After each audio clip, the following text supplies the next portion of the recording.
Welcome, everyone. We have Stone and myself here, and we're planning on making whatever comments we can during the air show and whatever planes fly by at the time. Good afternoon, all. It's 3 o'clock in the east. According to the schedule, there should be a national anthem being performed by a male high school choir featuring a salute to Paul Jones, a World War II pilot.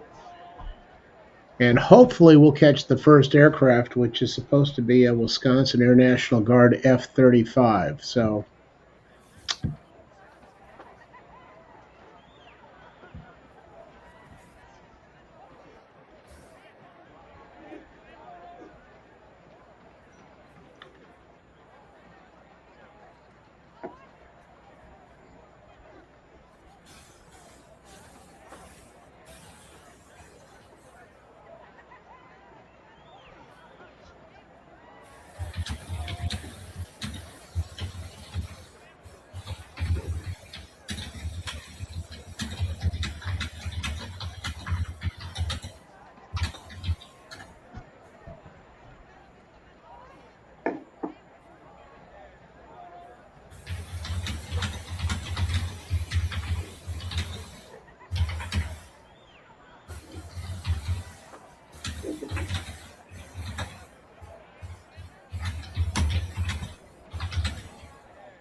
for the benefit of those that are watching, we actually have aircraft that are going to be departing from both the Muhammad Ali International Airport here in Louisville, Kentucky, as well as a general aviation airport named Bowman Field, which is more to the east of central Louisville.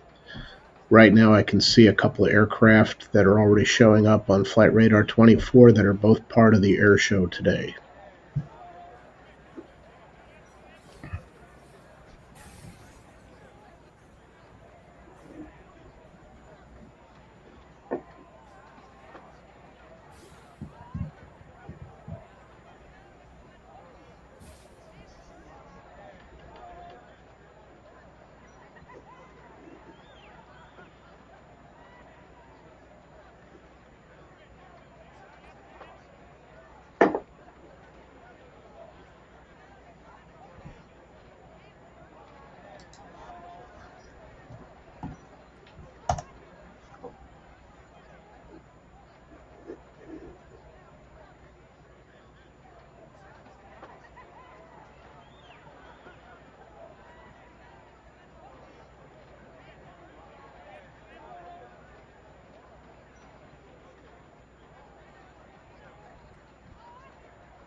Howdy, all, and welcome. Doing audio check here. 1, 2, 3, 4, 5, 5, 4, 3, 2, 1.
Hopefully we get another shot at the F-35.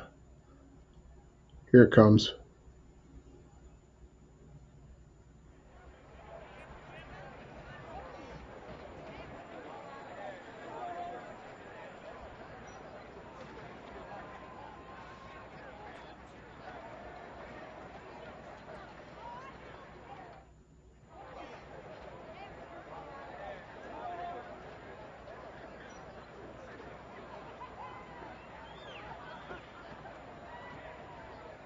We still have a little rain coming down.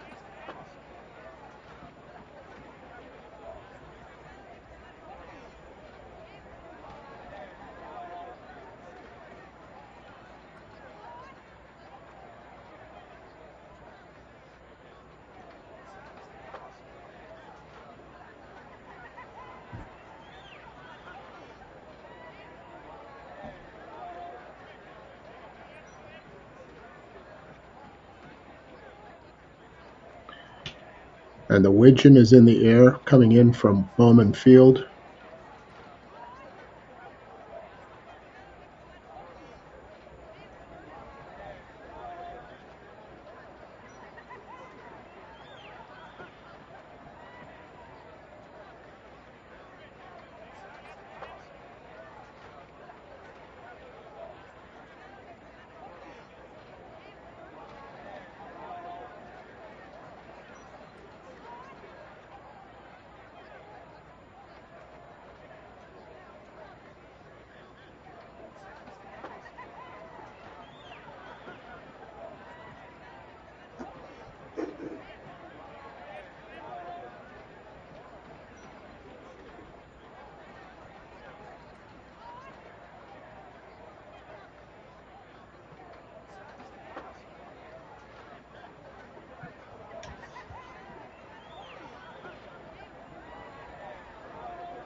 Okay, it looks like I believe I'm seeing it must be the F-35 back behind us, so it'll be coming, I guess, from our left, I believe.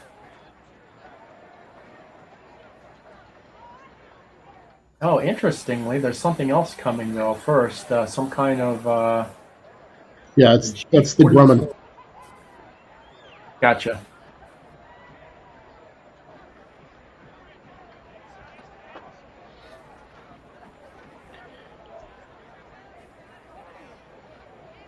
Yeah, the aircraft today are going to be coming out over the Ohio River up towards Prospect.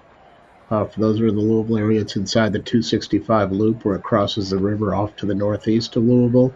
And then it'll be flying down pretty much over the river itself and heading over towards New Albany or curling around up towards Clarksville right after it passes us.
Yesterday, the Widgeon, during its practice session, uh, actually did a landing on the river with a high-speed step taxi down the river before it lifted off again. So I anticipate we'll probably see the same thing today.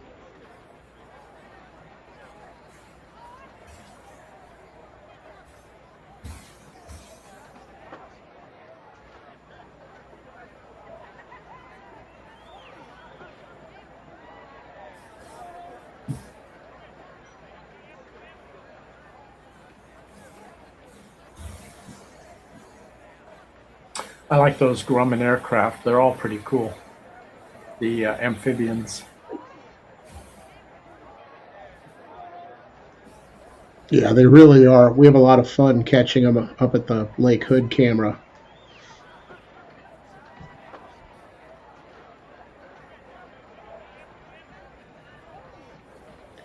Judd, maybe you can explain to everybody what a step taxi is, since it was being asked by Flyboy in the chat.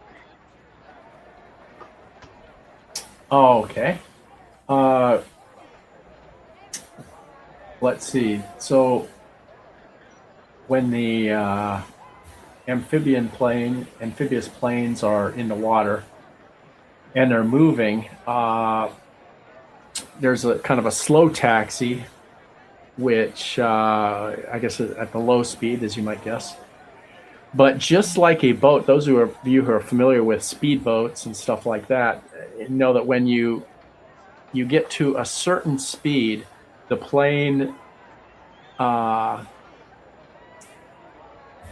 plane excuse me, the boat goes up on plane, and suddenly you're a lot more efficient. You can go a lot faster. Well, the same thing happens with like seaplanes and float planes and stuff. And so a step taxi is when you're up on that plane, uh, just as a boat might be, and it allows you much more efficient, faster taxiing.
Well, judging from the flight path, I'd say he's heading back for the airport. Unfortunately, we didn't get to see him do a water landing today.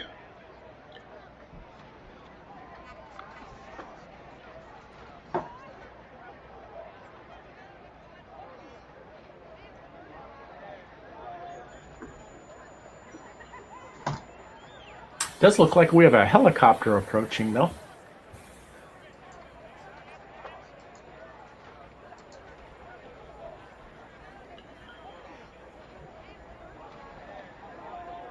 Although it says it landed. So whatever it was. It's probably over on one of the Might not have been hospital coming here. rooftops across the river. Yeah, that's what I'm thinking. An involuntary part of the air show, I guess. Yeah. Helicopter from Norton Children's Hospital. Oh, okay.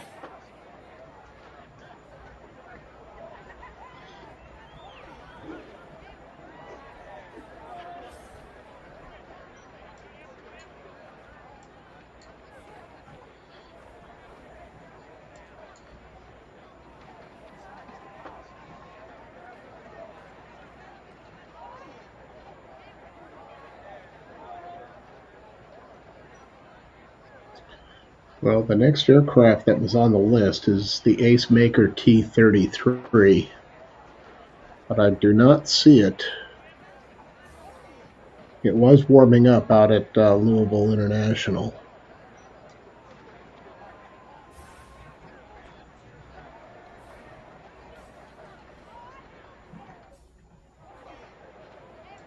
Oh, I see it again now. It's lit up. And it's taking off.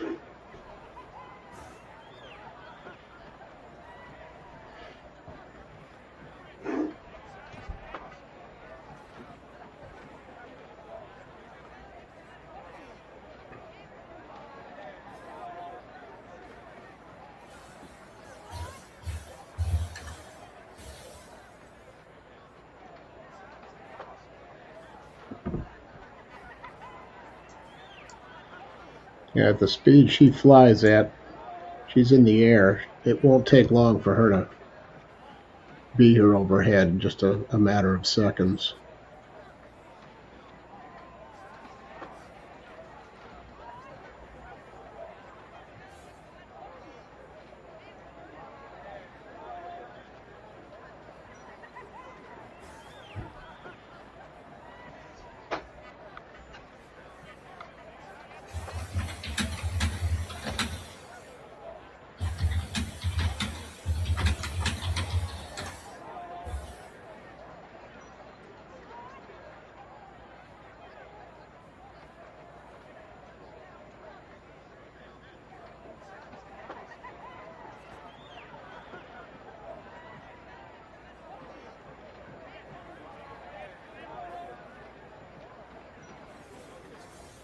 You know, if I'm not mistaken, the T-33 and the related, gosh, it's slipping my mind what the non-trainer version of that is.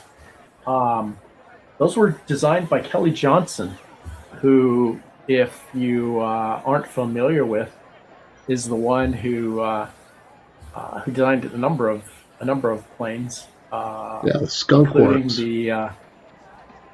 including the SR-71 among them, and a number of others as well. Yeah, and this is actually a Canadair produced CT 31, is it 133, I think? There was a number of these that were actually built by Canadair on license. So I think this is also known as what, the Shooting Star.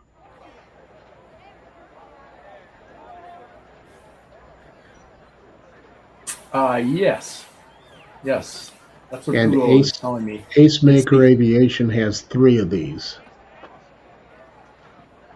Okay, and the other aircraft I was thinking of, which is the non-trainer, was the P-80. So the P-80 was the actual combat aircraft, and the T-33 was the trainer.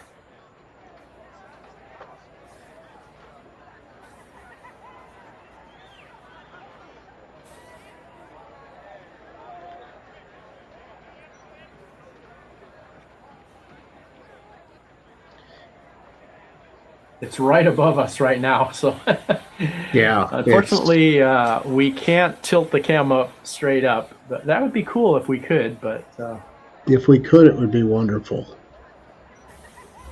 But we'll take what we can get with this.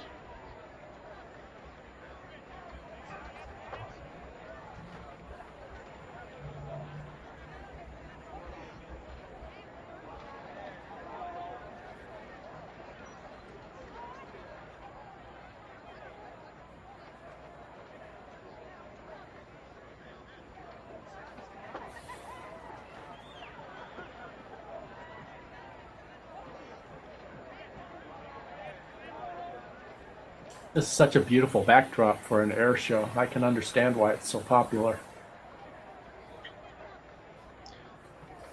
Yeah, absolutely. I mean, the sight lines for all those people that are gathered, especially on the embankments and such, um, it really is fabulous. And then, of course, you've got all the conveniences here. Some of the air shows are in such remote locations, especially if it's around some of the military bases and such. Here, they still have all the nice amenities of being a major city. You've got lots of parkland and such to be able to sit and enjoy. Um, Certainly disperses the crowds rather than say being at a military base and you've got 100,000 people and you're going to sit in traffic for a couple hours just trying to leave the base. Well, they both have advantages. I mean, the being at the air base and stuff is very cool because you can see the planes landing and taking off, and see other airplanes on display and stuff.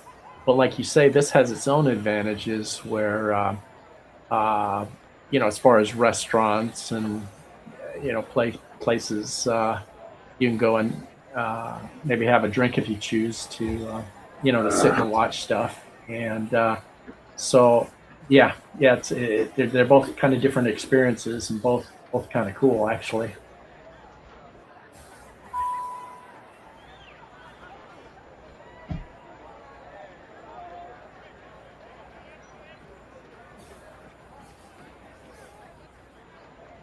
Sorry, having to refresh the camera here for a second.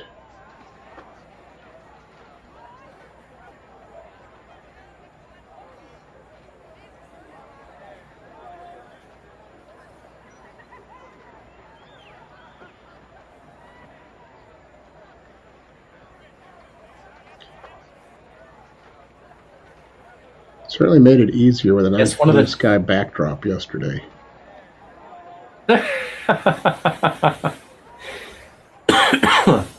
well, I'm just pretty happy that they're able to put it on today. Some of the forecasts were uh, pretty dismal, and in fact, the same storm went through another one of the StreamTime Live cams that's in Keokuk, Iowa, for Lock 19. And it went through. There were tornado watches and tornado warnings, and really big storms there. And this, like I say, this is the same storm, and it's obviously diminished quite a bit.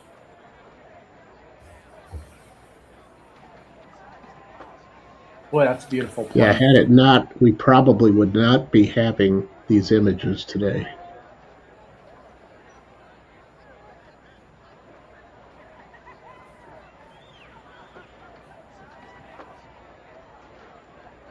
Yeah, I think tornadoes would pretty much shut down the show.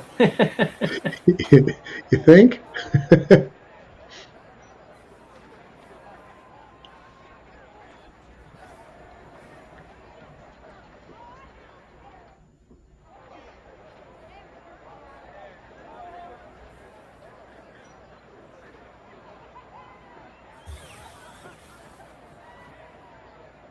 My dad fought in Korea, and he was involved in reconnaissance reporting. He talked on the radio with a lot of pilots that were giving him reports while they were in the air and stuff. And he kind of got to know the pilots, not so much in person, but over the radio. He talked to the same pilots over and over.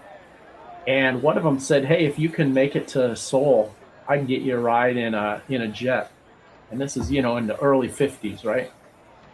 My dad made it in there. The guy gave him a ride in the T-33, let him fly it and stuff a little bit. Okay, that's gonna be cool. Yeah, that my dad really appreciated that. That was quite an experience, and I mean, even being able to do that now would be great. But we're talking about early 50s when, I mean, that was certainly the first jet he had ever been in his life, and to be able and he had a pilot's license before then, so he had a little bit of experience. So when the pilot let him fly it a little bit, I mean, that was great. I think he even let him do a barrel roll or something. I don't know, but yeah, that would have been pretty cool. Okay, he's coming around from the other side.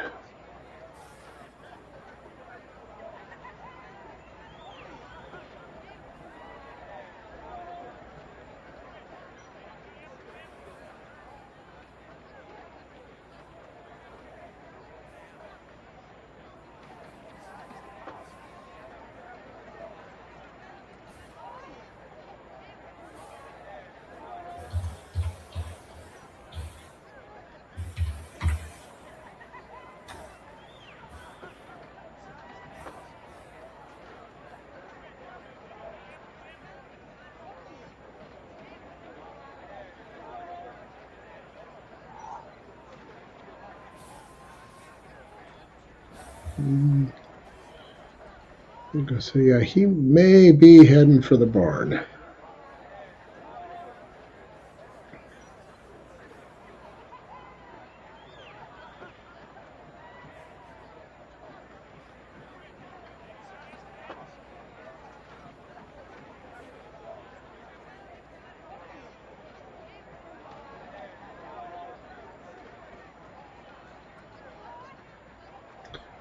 All right, so next up is supposed to be the U.S. Air Force P-51 demo at 3:28. So I guess they're a couple minutes off here.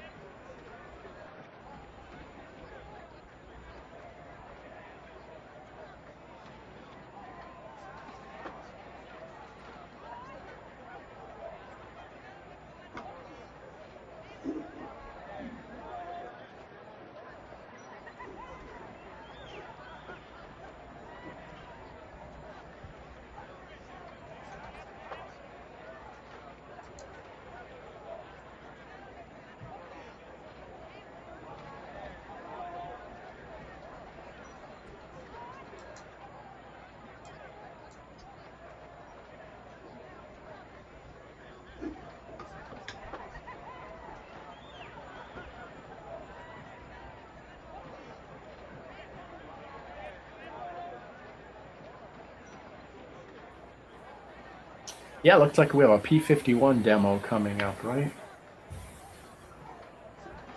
Those are beautiful planes as well.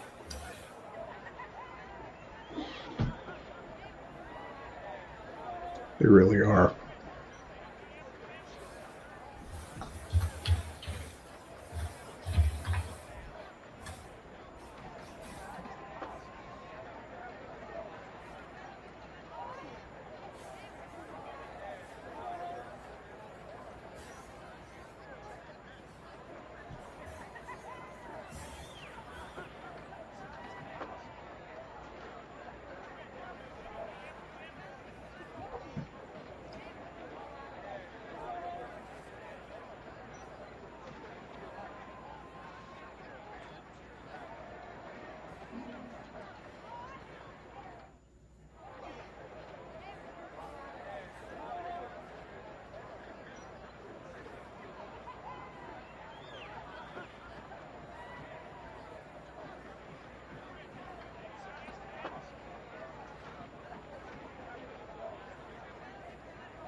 At least according to the schedule we have, after the P-51 demo, there's an F-16 demonstration team, and then there's a U.S. Air Force Heritage flight. That'll take us up between now and basically the top of the hour.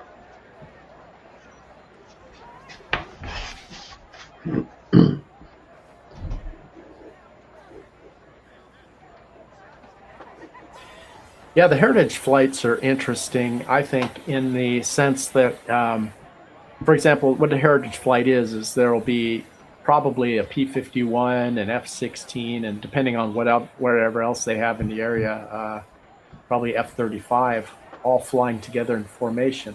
Now, the interesting thing about that is because now you've got military pilots flying with civilian pilots, because the P-51 pilot is going to be a civilian, and so he's flying in formation with these military pilots with completely, planes with completely different capabilities, and it just seems kind of interesting, the coordination and the practicing that they're probably doing and stuff to get ready for doing that. And I'm sure the military pilots are real curious to find out what the capabilities and stuff of the civilian guy is. I mean, obviously, they have lots of practice too. A lot of civilian pilots, like the kind of guys that fly P-51s. But I don't know, it just kind of seems interesting having people fly in formation, that some are military and some are civilian. Yeah, that's a great point, Judd.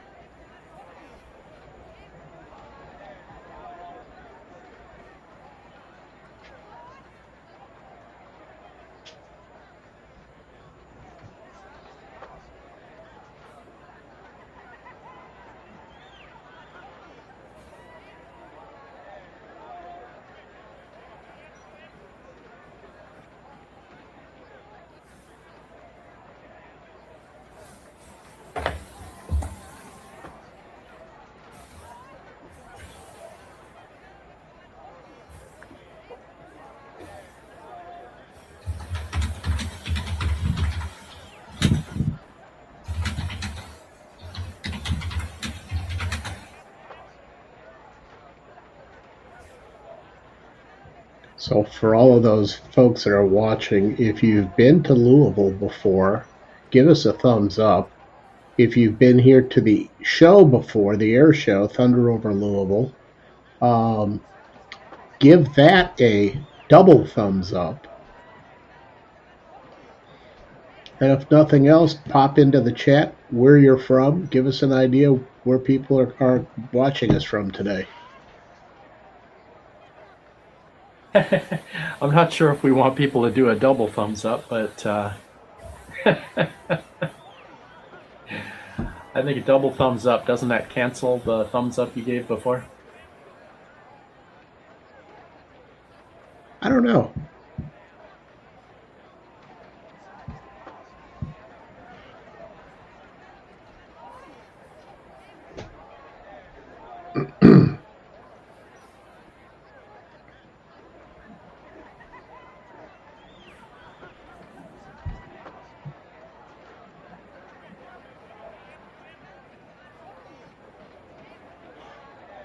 Okay, the bot's on.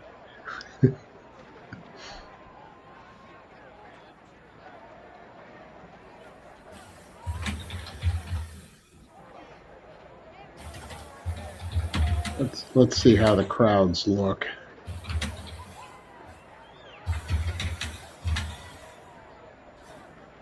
A lot of people lining the sidewalk down below. People all have their camping chairs out.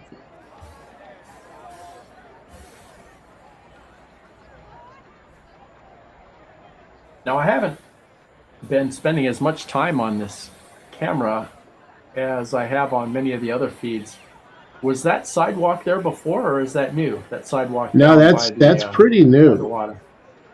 Yeah, they've been working on it, I think, the last few months. Okay, yeah, clearly that's great for watching the air show, for sure. I think last year that the air show was canceled because of the flooding that was taking place. And I think where all these people are sitting right now on the opposing shore would have all been in the water had this been last year. I believe you're right. Yes, I remember. It was when the Joe's was camera was above the put water in. One line. of the when this camera was put in, it was there was a lot of excitement for being able to show the air show, and instead it became the flood cam rather than the air show cam. So I guess we just take what nature gives us and Well, I think and anyone that divide us lives along the where inland possible. waterways, I think anyone who lives along the inland waterways that feed into the Mississippi, they all know what the potential is for flooding. And I think they pretty much take it in stride. Definitely some good crowds over there.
Oh, wait.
In the meantime, we're still standing by here waiting to see what will be the next aircraft or aircrafts to come into view.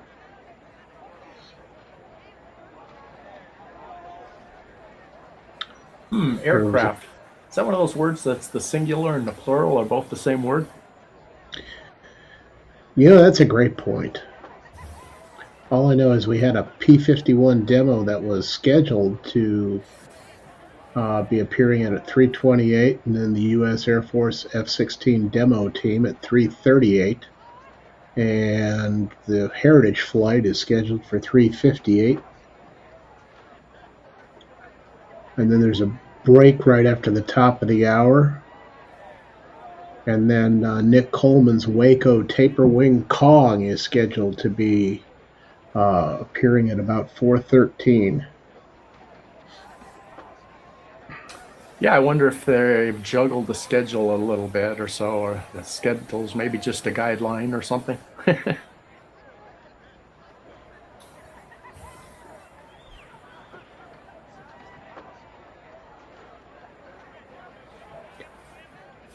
Anna says, yes, aircraft is both the singular and plural. I guess it's kind of like moose.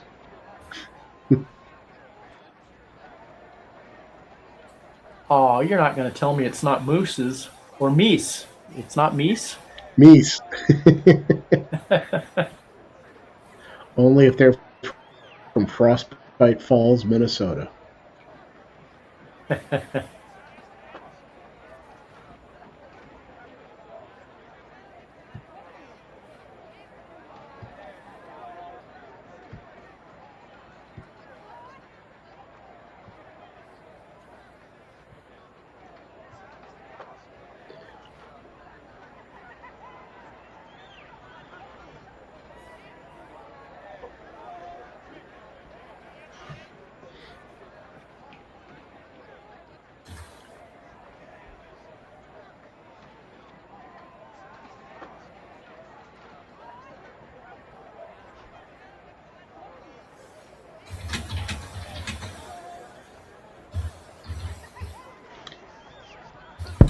Thank you, Jenna, for that.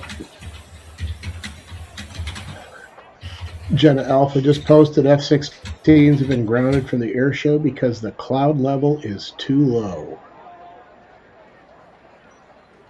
Oh, okay. Okay. And it looks like the ceiling may be going down. Of course, we're looking in a different direction than we were looking before, but it does look like it's dropping. Yeah.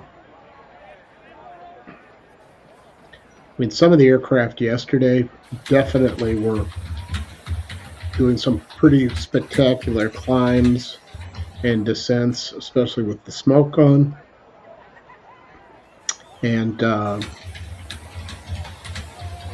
yeah, with some of the information that I've seen come across here, that if the ceiling drops below 1,000 feet, the air show is canceled. Between 1,000 and 3,000 feet, it's a flat show only. Horizontal passes, no vertical maneuvers or rolls. So. Oh, okay. Okay. Well, that's interesting. It makes sense. It's good that they're that flexible, that they can, still continue doing things.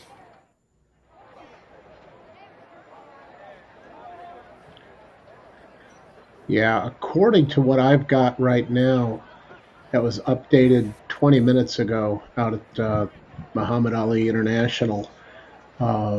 Overcast at 4,300 feet, broken at 2,300, and broken at 1,500. So clouds are definitely playing a role in this.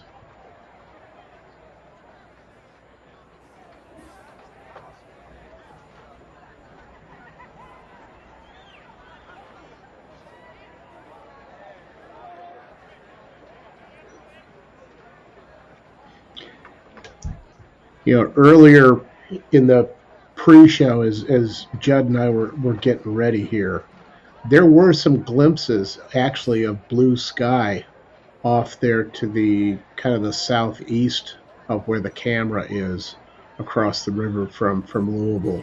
So that's definitely filled in again and lower, because like I say, I was seeing some broken clouds and blue sky in the background in that direction earlier.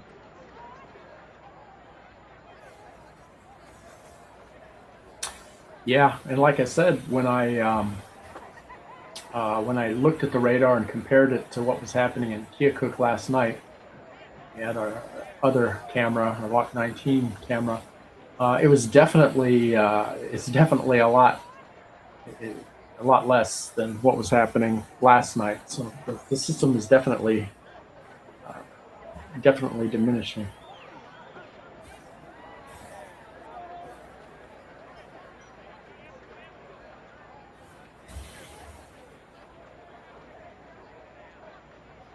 Hope it doesn't rain, for the benefit of those people who are all the people that are outside watching this show.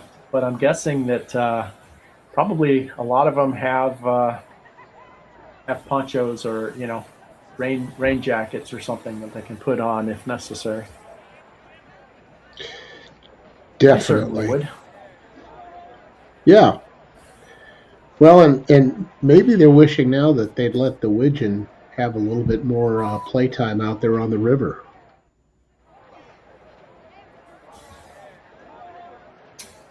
Well, it would have been interesting for it to have landed like you said it was doing yesterday. That'd have been kind of a fun thing.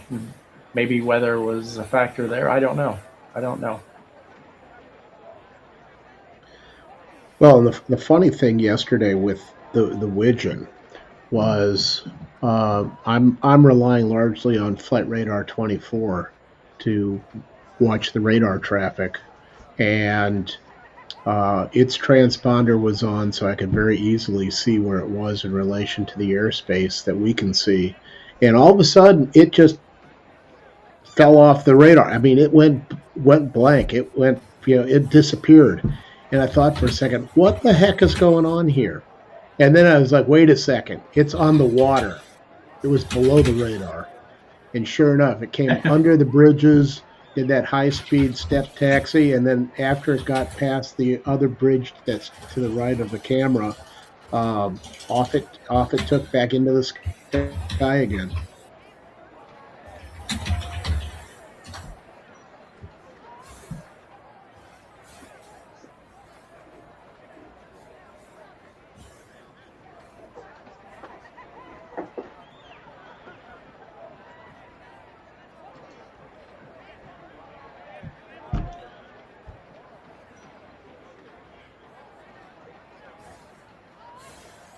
And for all these people in Louisville that are gathered down by the river, hey, it's Saturday. They're not working. It's a day they're away from work. So even if it gets to be some rain and you're not seeing as many airplanes, you're not at the office today.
I'm As you guessing can that see, being we have paid to be a police boat would be a dream job for a lot of people.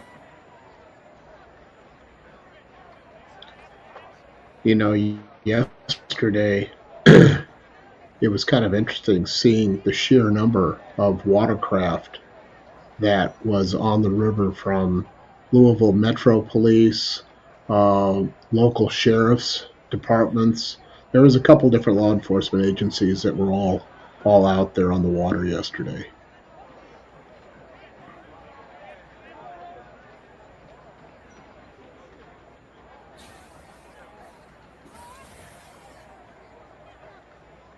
Okay, we got, looks like Indiana State Police in the foreground here. So it's definitely a multi-state endeavor as far as for providing law enforcement and first responders for this event. Oh, I didn't notice. Was the other one Kentucky or Louisville? Or well, at least this one, since he's tied up on the dock, he's Indiana State Police. Trying to balance being able to see the lettering and yet provide them their privacy and anonymity.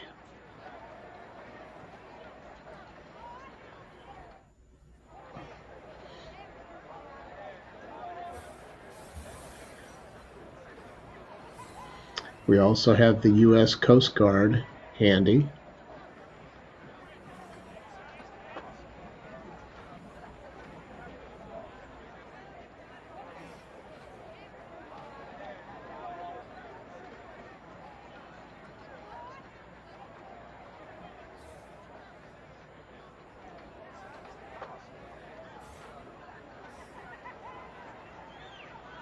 This is one of their buoy maintenance vessels.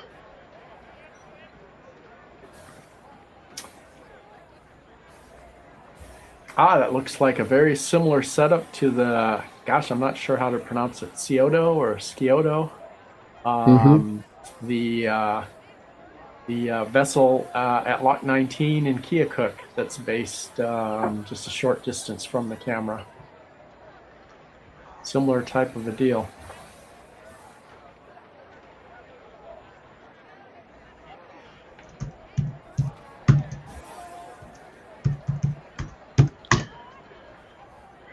Yeah, this is, I think it's pronounced Obion, O-B-I-O-N.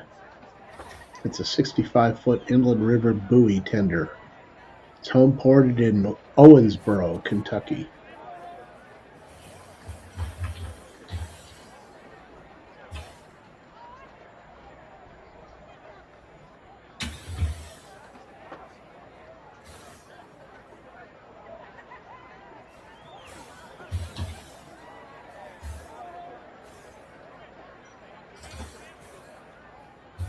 Now that's a little bit encouraging looking up at the sky there.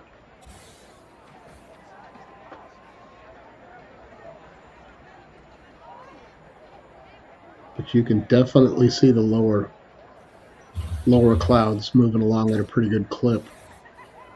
Winds this afternoon were supposed to, I think, kick up to about 15 miles an hour with gusts up to 25. Gosh, unfortunately, we don't know exactly when the activity is going to start up again, but this might be a good time for me to show something I had prepared, showing what the TFR, or temporary flight restriction area, is to support the air show. As many of you might know, a temporary flight restriction is used to restrict aviation in areas that would otherwise be allowed.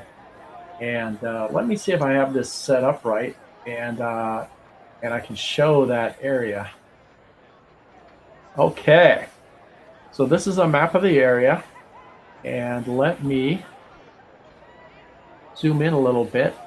The camera is actually located right here, right near the corner of the building here. So just to acclimate you here, I'm going to zoom out.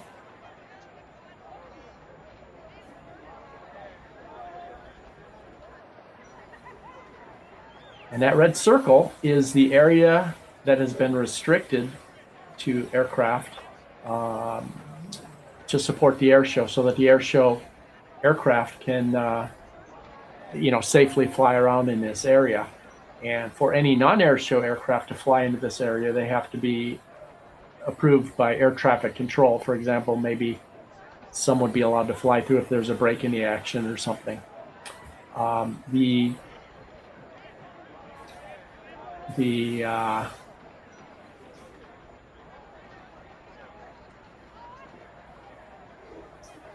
airspace goes up to 16,000 feet in the area that I showed before. And you can see it actually has a little cutout here for 2 airports. But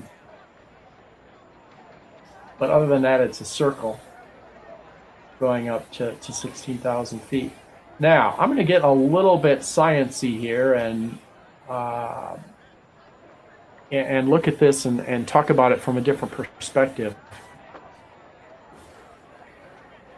The top of this is 16,000 feet, which is fairly high as far as small aircraft flying around go and stuff.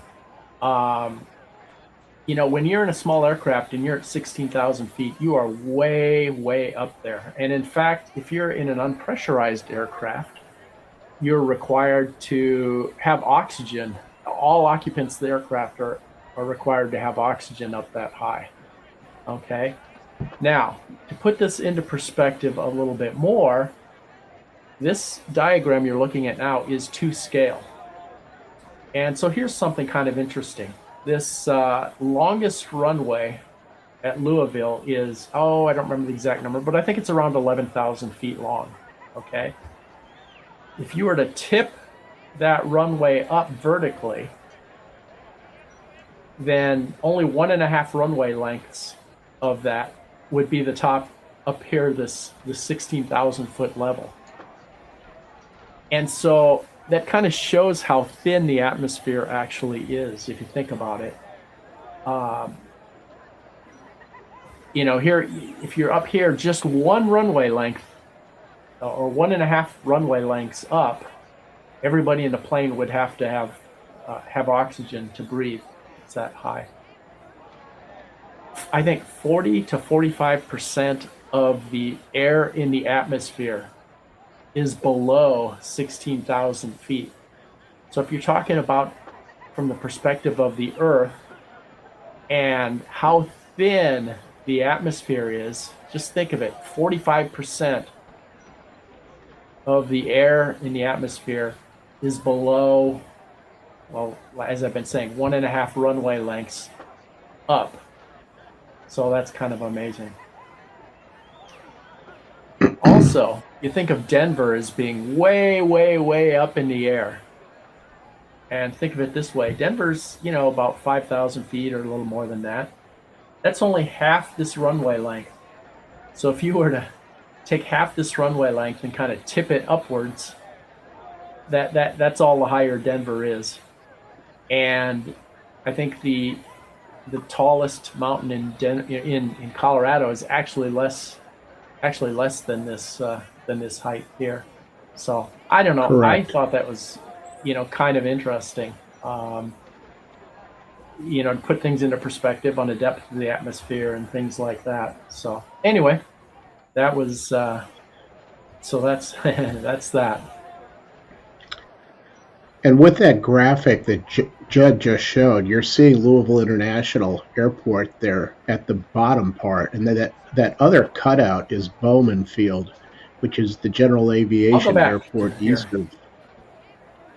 And so, anyways, it's those are the 2 airports. Those are the only reasons why they have those cutouts in those TFRs.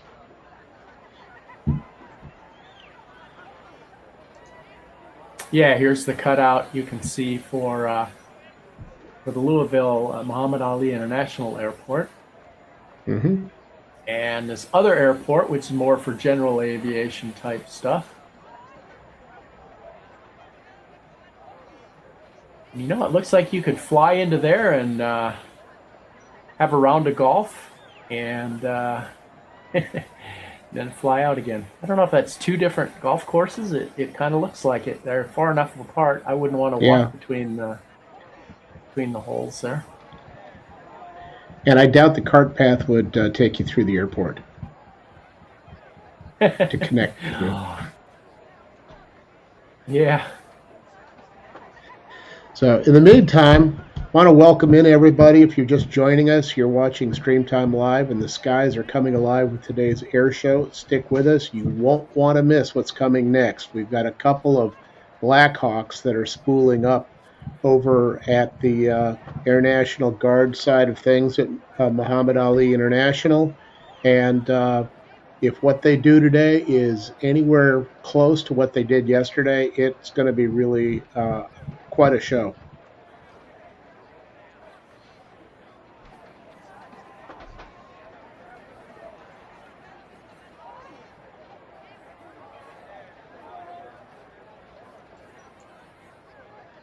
And if any of you tend to get motion sickness, I can tell you with the maneuvers and such and the gyrations that those helicopters are going through as part of this demonstration, you may want to have a bag handy.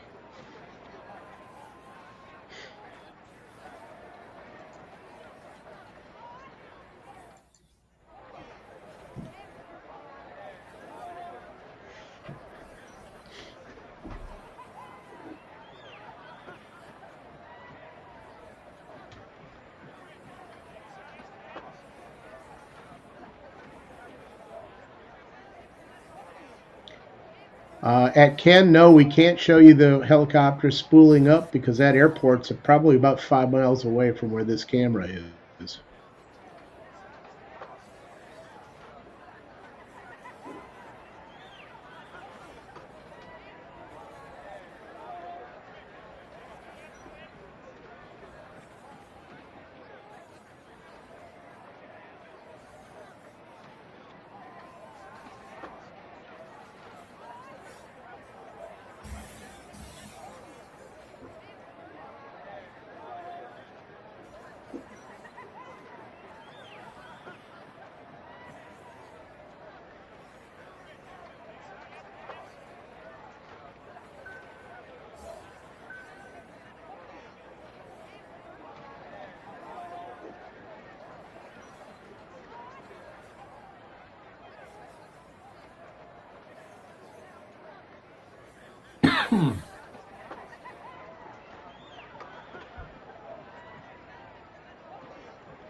Okay, so Judd, we've got Boots on asking, where are Judd and Stone broadcasting from?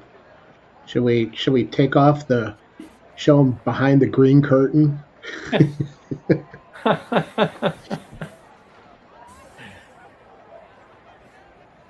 I Yeah. guess the question is, Boots on, where do you think we're Hollywood's broadcasting from? Hollywood special effects here. We are each broadcasting from our own homes, um, but due to incredible simulation, it looks like we're in a control tower somewhere. I can even look over at him, and it looks like I'm just sitting right next to him. Look at him and talk to him. Kind of like the Brady Bunch with the opening with the little Yeah. squares, and the people are looking around in the different squares of the people next to him. Actually, we're about, I'm guessing, 2,300 air miles apart.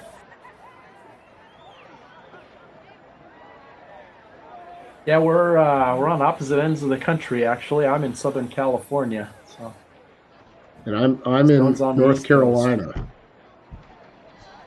So I think sometimes people are amazed, since I spend a lot of time up at Lake Hood. There's people that think, I'm up there in Anchorage, or with our Midway camera, there's people that think we're sitting on the rooftop controlling the camera. It's like, no, we're doing this from sitting at a desk with monitors and a joystick and a mouse. And um, if it wasn't for the fact that the air show so far was really slow, I wouldn't be able to have the time to actually look at the chat and respond to it very much.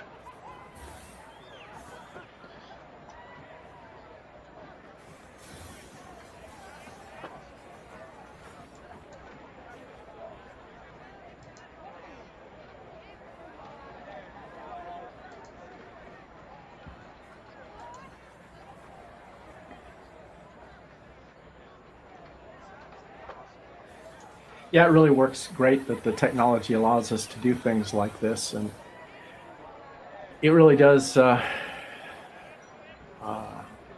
it does kind of make sometimes make people think that we are at those locations, and that's good. I mean, if a lot of times we try to develop personal knowledge of the areas we're covering and stuff. So a lot of times we are able to offer some details and things like that to the visitors that come to the chat. And so I think it makes it kind of a neat little community to be able to do that.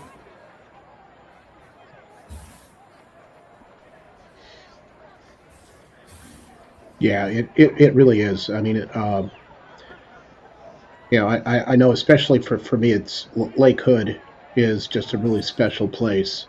Um, the beauty of it, and really just some of the folks, especially if anyone's watched like the TV show Ice Airport Alaska. Um, some of the local pilots that work for some of the air taxi services up there, they've been featured on it. You feel like these people. I mean, I recognize voices of some of the pilots and the air traffic controllers. So it's pretty cool. Yeah, that is cool. That is interesting. And it's funny, I've never been to Alaska, but I feel like I have, just because of spending so much time on the camera, and whatever other research I've done on the area, kind of in support of being involved with the Lake Hood camera. But it's definitely kind of living vicariously, I guess, through the webcams. Well, I have been there. Unfortunately, when I was in Anchorage, I didn't know anything about Lake Hood. But there's a part of me would love to go back, if nothing else, just to go take off on one of the float planes, or actually surprise people from the old Merrill Field air traffic control tower cab that is adjacent to the or part of the Alaska Aviation Museum, where our camera is mounted on top of that. And it'd be fun to go up there with a laptop and a joystick and actually control things from there.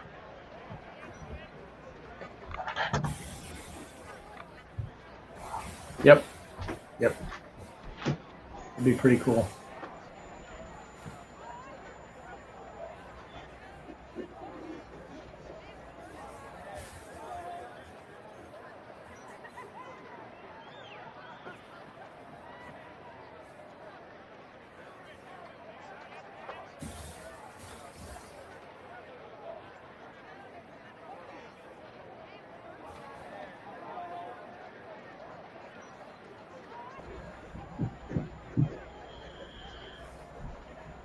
Well, still not seeing the Blackhawks taking off yet. There's also one of the C-130s, Derby 21, that's over at Louisville that's warming up. We saw them come through yesterday, so we may see a little bit more activity here shortly. The Blackhawks are not actually scheduled to be here until 4:56, but considering what's been going on with the weather, we could see them arrive a little bit sooner. And the Kentucky Air National Guard C-130 formation is scheduled for 5:14.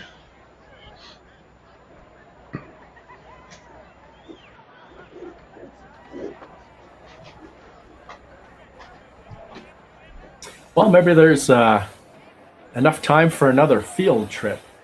I know that some of the people on this cam have spent some time at the Lock 19 camera in Keokuk, and we're used to watching gates open to let the boats into and out of the lock.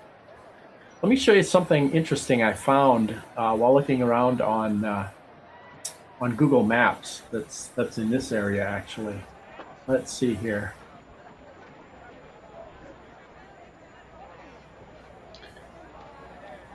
I can remember how to do it. Okay, here we go. Once again, I'll show you where we are. We are right over here. And so I'm going to zoom out a little bit. And I'm going to go down the river, just a small amount,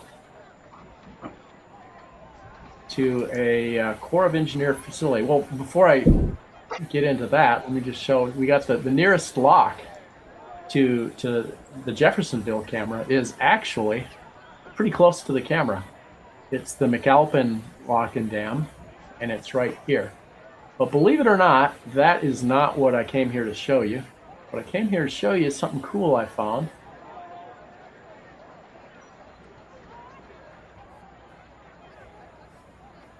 While you're showing that, I'm actually on the live camera area, showing where the entrance is that leads to the McAlpine. Oh, we have something happening? No, I was just saying anyway, I'm actually showing on the live camera.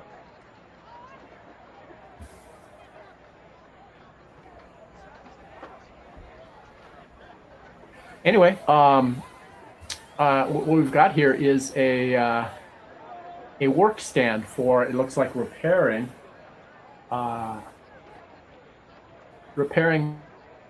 gates to locks. And this is, I thought this was now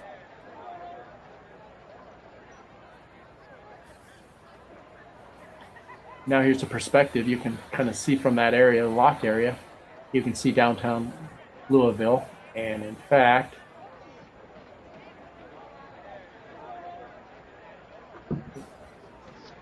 come up here to the camera.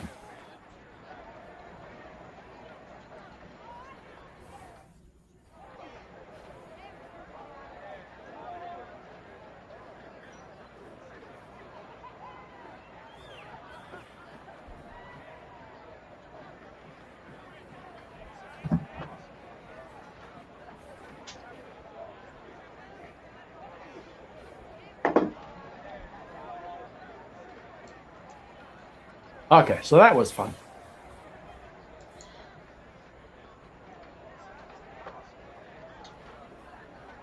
Okay, the locks look a little taller when they're out of the water.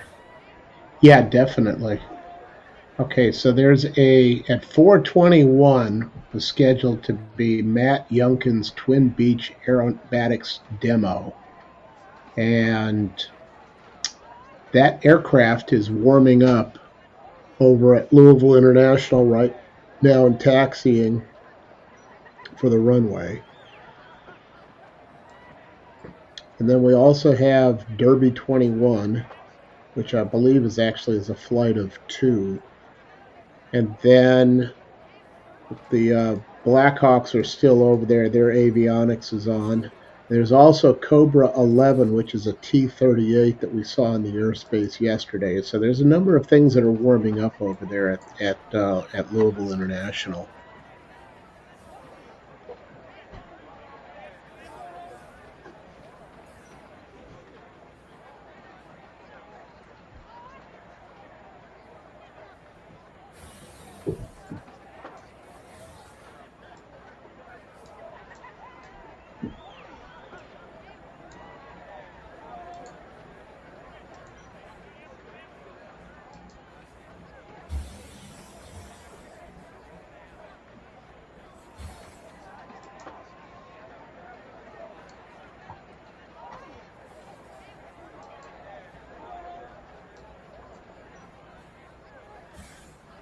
Outdoor events are always, I'm sure, very frustrating for anybody who puts them on, just because of the uncertainties of the weather, etc.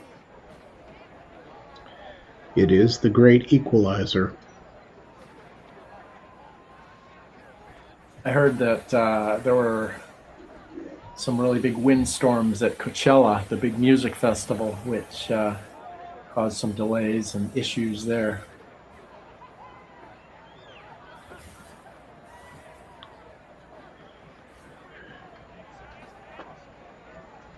Yeah, and there's a lot of sand around Coachella. I would not want to be out there being buffeted by winds and having all that sand in there. Yeah, the really fine silt especially would be annoying, probably.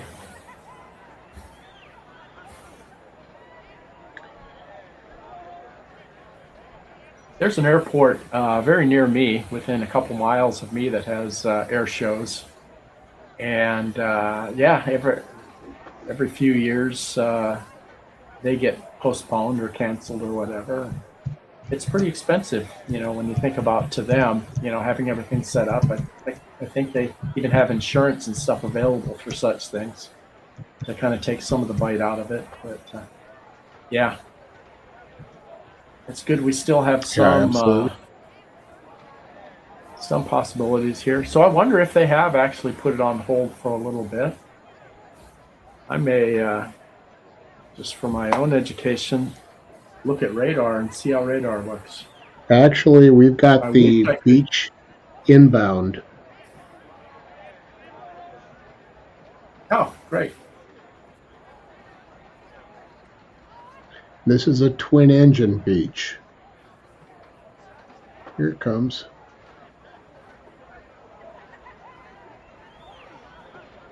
You don't typically see a twin engine airplane being used, especially for aerobatics.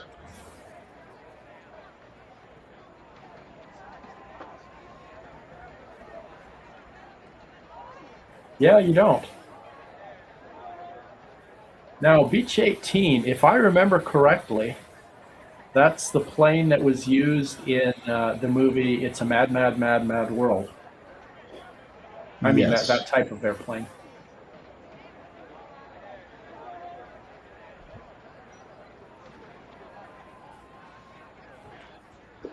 So those were used for quite a bit of things, I think. I think they were used um, for corporate, as corporate aircraft. But I think the military used them for a couple different things, both for VIP transport and I'm not sure what else. Probably a couple other things like cargo and things like that. I'm not certain.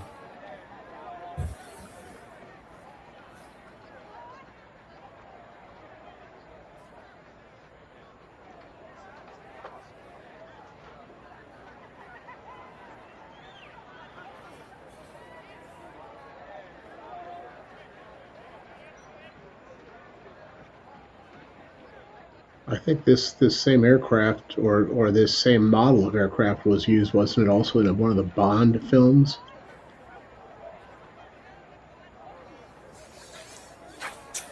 I don't know personally. Maybe one of the chatters will know about that.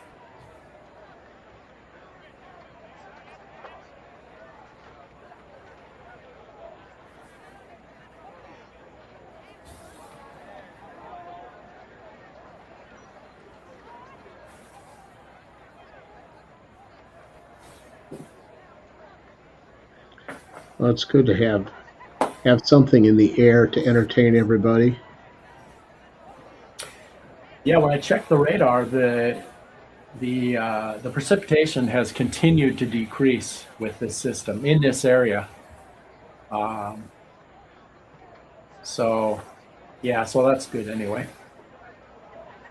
And it will also help a lot, I think, um, for the drone show and fireworks tonight. Uh, just to let everybody know, this is not over when the air show is over, but there's, as I said, there's going to be a drone show and the fireworks. So we're going to keep it on this same special feed, so we'll be able to provide some music and stuff. We probably won't provide commentary uh, during the drone and the fireworks, but we'll at least have a little music going on. Uh, Unfortunately, we're not able to keep the live sounds on these due to copyright reasons, and so we'll be adding some music for the fireworks.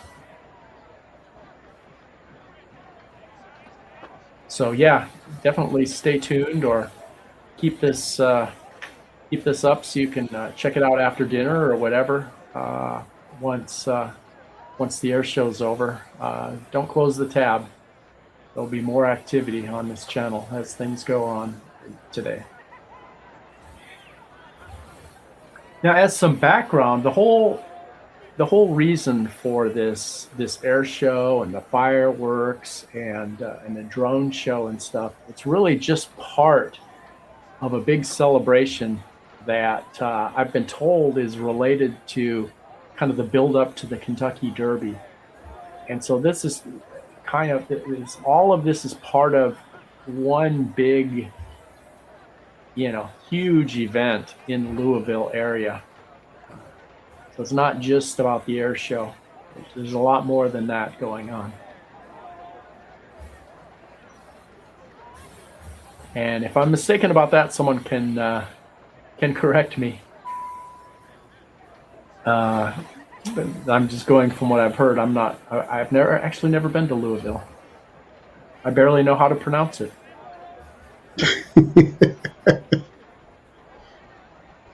There is a similar sounding town in Nebraska, and I don't know if it's spelled exactly the same or not, but it's called Louisville, and that's how that's pronounced there. We got Louisville and Louisville.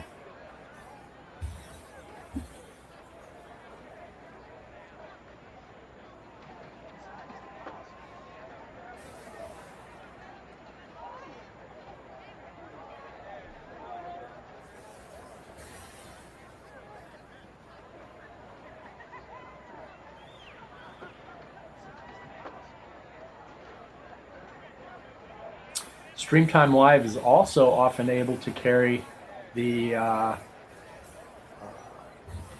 the air show, which occurs in San Francisco, in the San Francisco Bay, from our San Francisco Bay camera. That's usually in October, associated with Fleet Week there. So keep that in mind this fall. That's always fun. We get good views of Navy ships in addition to the aviation stuff. We've got an actual pretty good perspective on the air show in San Francisco Bay from our camera there.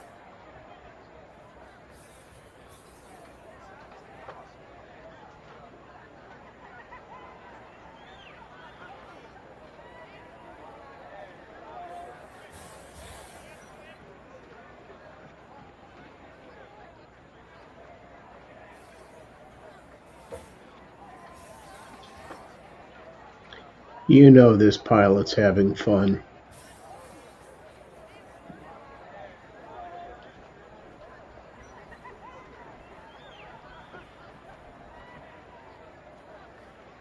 Yeah, you really don't see that planes like that performing in air shows.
Now, the smoke they use in air shows, maybe people might be curious about this, wondering if that's, a big environmental hazard or something.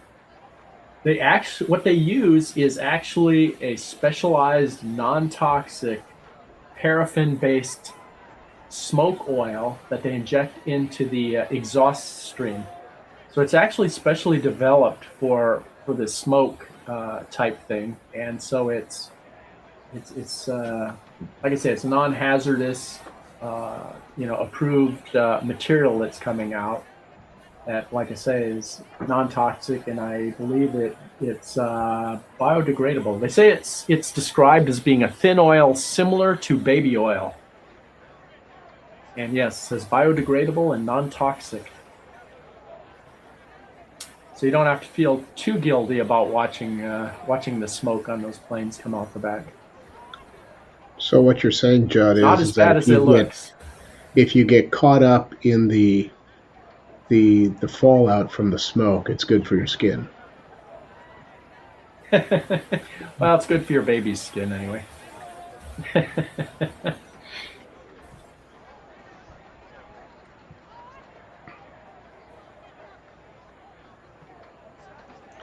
And I think that's a wrap for that aircraft.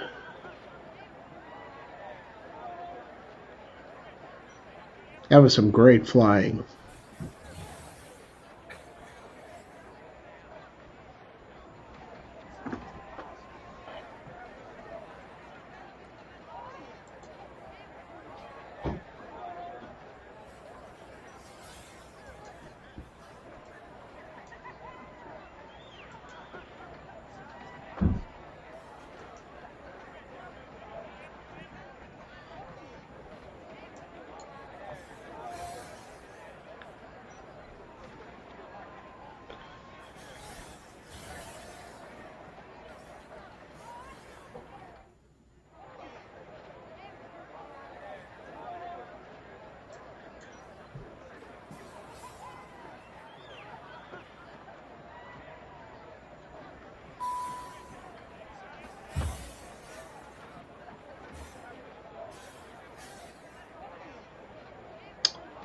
It looks like the T-38 over at Louisville is taxiing for takeoff. The T-6 formation was scheduled to be in view at about 4:29 and the T-38 at 4:33, so we'll just take them as it comes.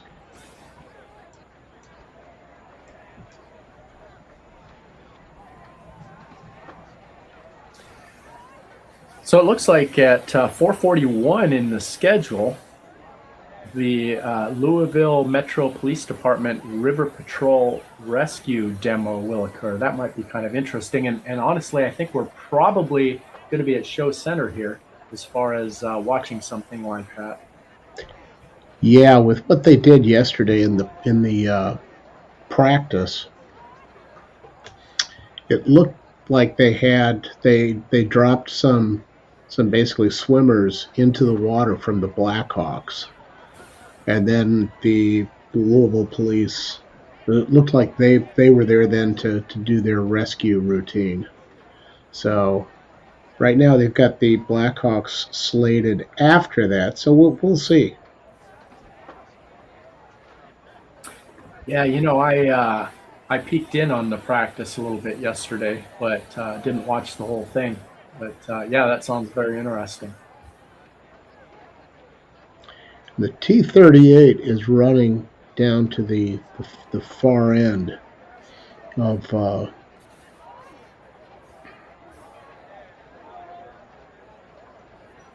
Louisville International, and it looks like it's going to be taking off from what I believe is 35 right.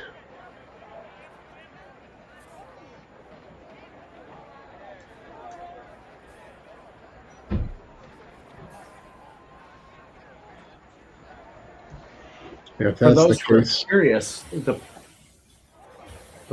curious, the place that Stone and I are getting this information on the aircraft is there are websites that actually show real-time aircraft positions.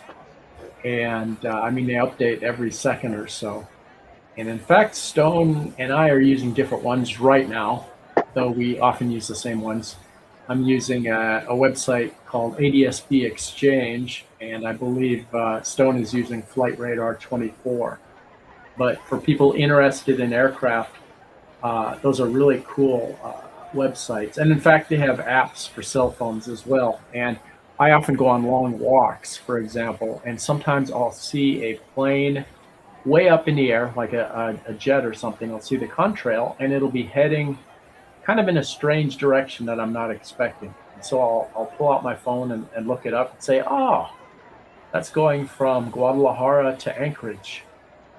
And I'm almost getting good from Southern California, looking up at a contrail and saying, hey, I bet that plane is going to Anchorage, and pulling out my phone and checking and seeing if I'm right or not.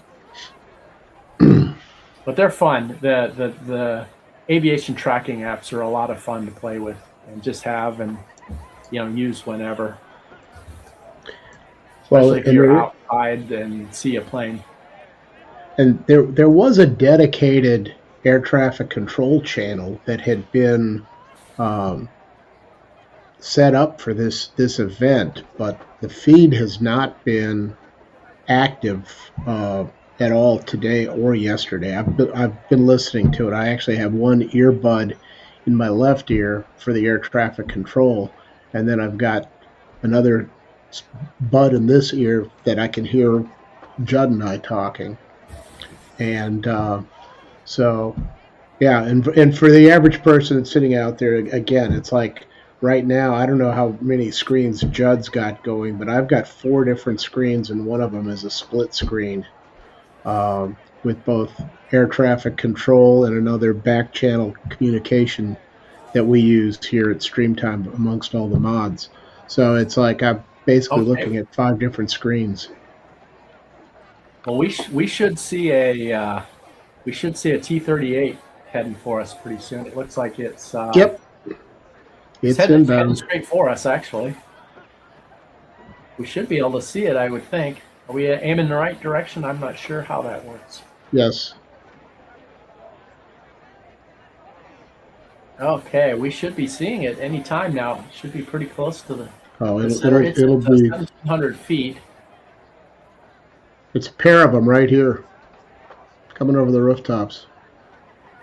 Oh, got it. Good job.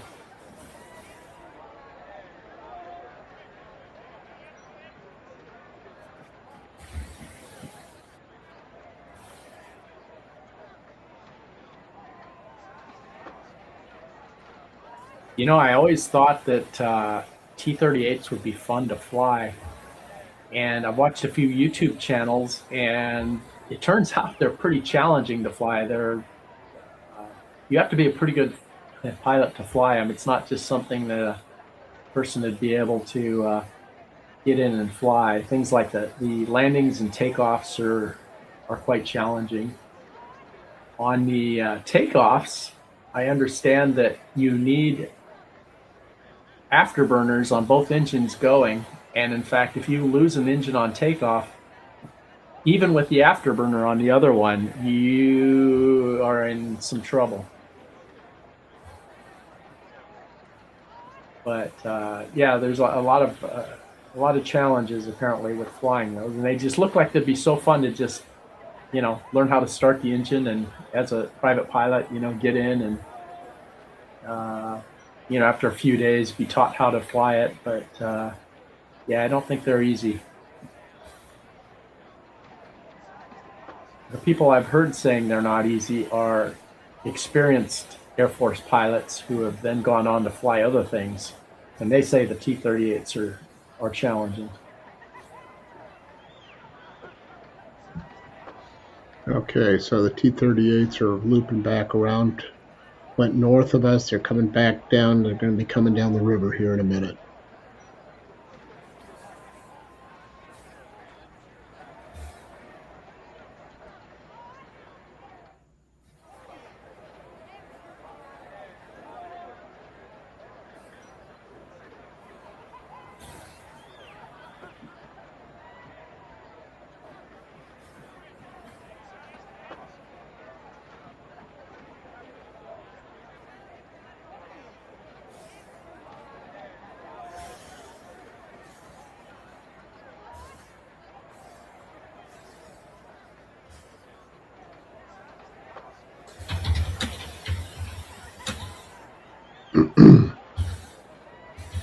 And for anyone that is watching on Flight Radar 24, the call sign designation is Cobra 11.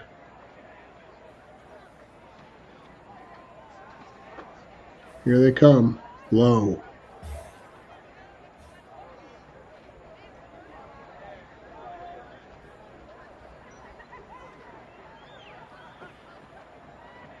Beautiful aircraft.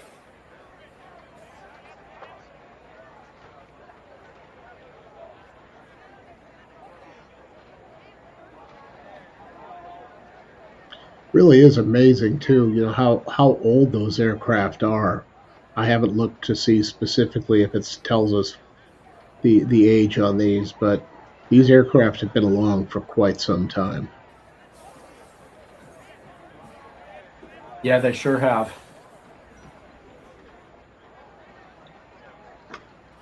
You know, it's interesting. The way they're talking now. The B-52s will not retire until they're 100 or almost 100 years old, and that is hard to wrap your head around.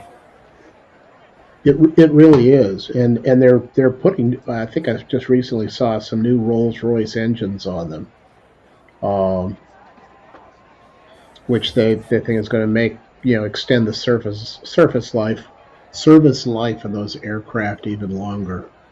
But just the fact that you're talking about an aircraft that's going to be 100 years old, um, and yet up at Anchorage/Lake Hood, it's not uncommon for us to see DC-3s that are 80, 83 years old that are flying multiple flights daily, doing air cargo out of Anchorage into some fairly rough airports as far as rough runways and things like that, because they can take the abuse. It's interesting. It kind of just shows the maturity that aviation has reached over the years, because if you think about it, the difference in aircraft used at the end of World War II compared to the beginning of World War II was really pretty big. That's just a couple of years. And then Well, the just think Korean about the War and technology. You know, right. how many of us? I mean, when you think about, okay, we all used to use dial-up for internet, you know, and it was how many what megabytes per second you were able to get. Um, and I think about the system that I'm running here, and I'm close to two gigabytes both up and down, and it's amazing the difference in speed. Yeah, that's definitely an era that we've lived through, is the amazing improvement of computers. So when I was a kid, thinking about the future, I was expecting maybe flying cars and, all those things. And well, those predictions didn't really come to pass. But boy, computers, that's where it all went. Computers and communications. Uh, just amazing how much it's changed. Now we have a helicopter or so. Yeah, that's with Louisville police.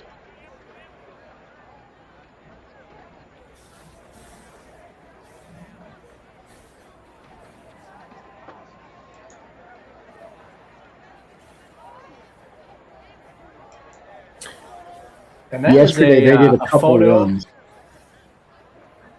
That's a photo of Bob Stabe, who was one of our moderators who participated in the Lake Hood Cam for the first few years of it being around. And yeah, he's the one who is the T-38 instructor, among other things. He flew a number of other planes as time went by, and ended up flying for, I believe it was UPS, Yeah, professionally after leaving the military. I think he was doing UPS 767s. And I believe he flew into Anchorage a few times. I don't know if he was a regular there, but I believe he flew into there a few times.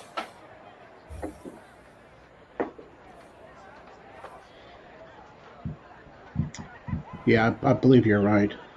I know it's funny when I first really got started with StreamTime and ultimately found my way up to Lake Hood. It was getting to get to know Bob some and finding out Bob was had been an Air Force pilot and a commercial airline pilot or cargo pilot, and I remember I was the kid that I'm not a pilot. I did fly an airplane before I actually had my driver's education classes, which was kind of uh, unique. But I remember Bob ceremonially gave me my wings after I had proven myself to his satisfaction that I could operate the camera up there at Lake Hood. So I will always hold that in special regard.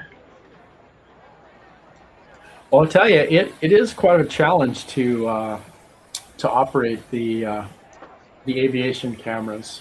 I would say, especially, well, they're unique. Both the Midway and Lake Hood are both different, have their own challenges. But with Lake Hood, operating that camera, you have to really incorporate a lot of data, and it does help having multiple displays for sure. There's the information you hear on the ATC chat and the information you see on the flight tracking. But even in addition to that, you've got to have a good sense of the area and know where to aim the camera as far as it corresponding to certain things you hear on ATC or see on the radar. So yeah, it's not trivial at all. I know a lot of us took uh, takes some practice to get really comfortable with Lake Hood in particular.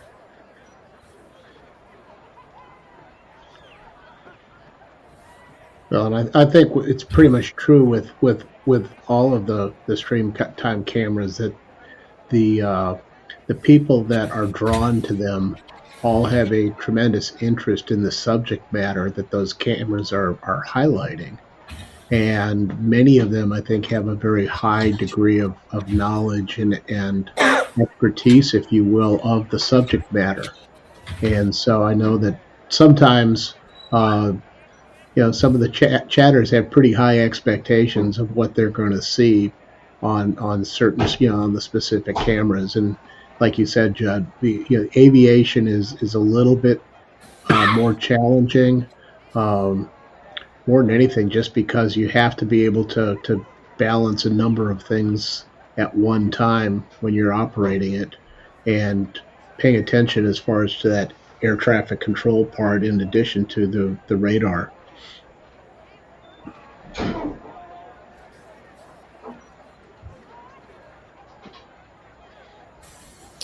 You want to know what I thought was even more challenging than the aviation cameras is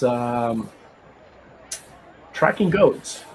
At one time in the StreamTime Live history, at one time in the StreamTime Live history, we actually had 3 cameras at a goat farm. And if you ever try to zoom in on a goat and follow it as it runs back and forth across an area, that is a challenge, I will say. Yeah, absolutely. Panning the boats isn't quite as tough.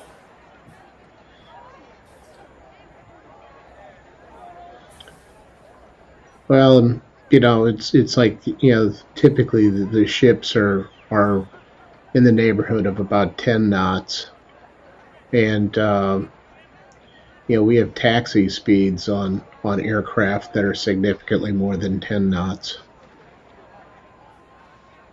much less landing speeds that are what 120 or so.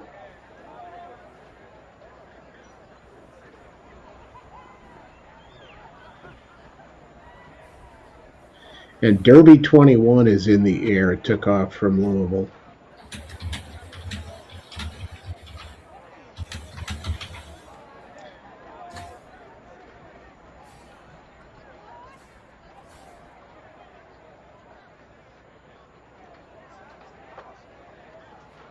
And we got the Blackhawks in the air.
Okay, let's come back to the river for a minute here and see what's going on with that Louisville chopper.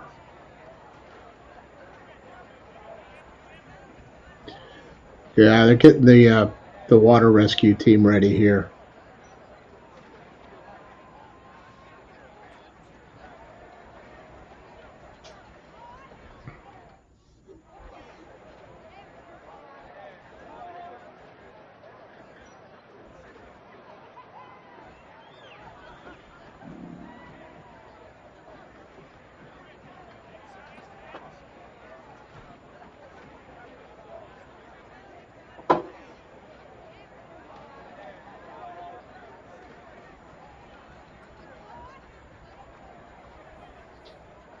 Okay, so this is where it may get a little interesting.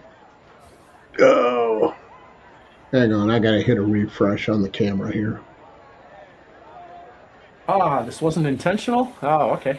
Nah, that wasn't intentional. Sometimes I have to do this.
Smile.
And it looks like the Blackhawks are going to start making their run down the river.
Okay, it looks like the T6 formation is also on its way inbound. I'm assuming it's going to be in play before the Blackhawks.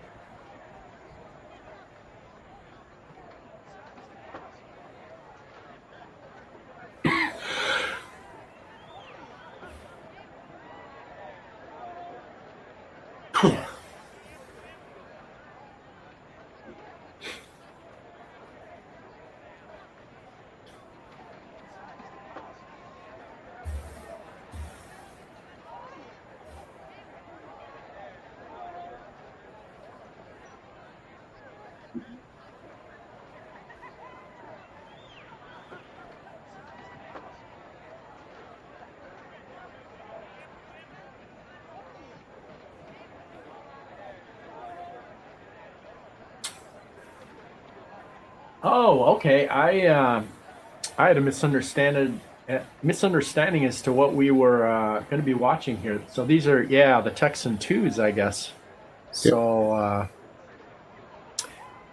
I was expecting the World War or World War II trainer, rather, and this is the new aircraft, which they are also calling a Texan 2, I believe. Yeah, it's a turboprop aircraft compared to the World War II trainer, which was a radial engine piston aircraft. Mm-hmm. Yeah, it's headed up towards Clarksville. It's making the turn. It's going to be coming back down along the river here. Should be back visible probably in about 15 to 20 seconds.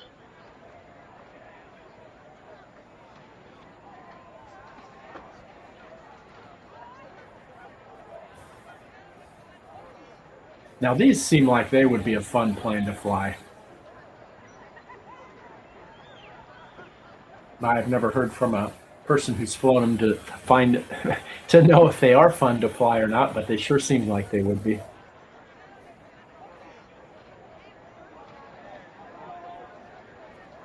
There we go. Yep. 2 dots.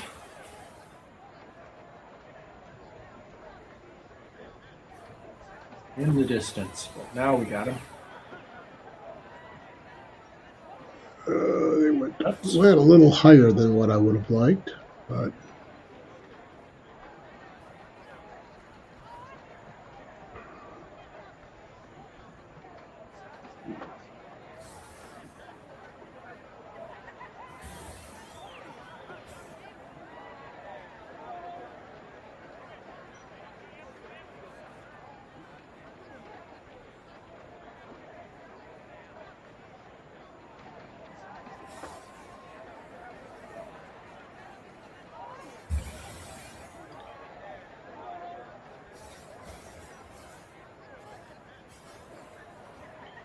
I believe that's the extent of what they're going to do, because I see that Blackhawk too is coming down the river now.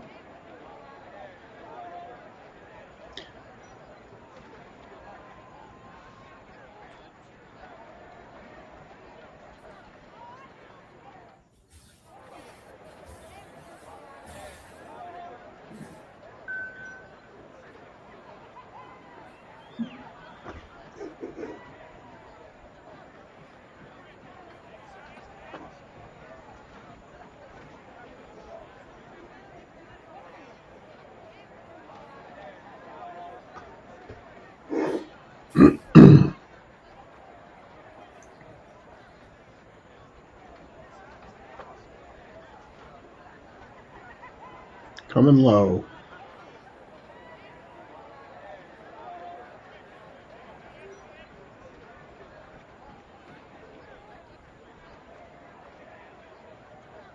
I hope everyone's got their seatbelts fastened firmly.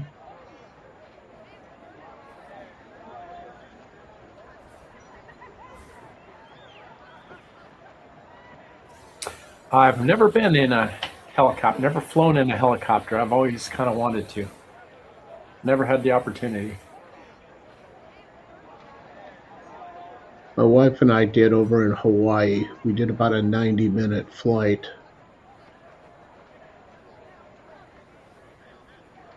The pilot that was flying the helicopter actually was a Black Hawk pilot. All I can say is he was really good.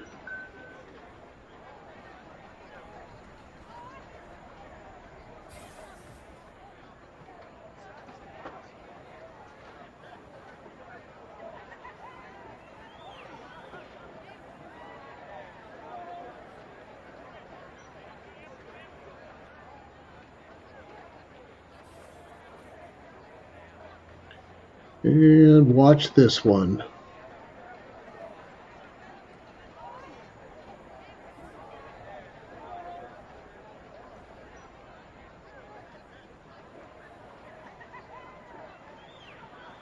Splash 4. Cool shot, Stone.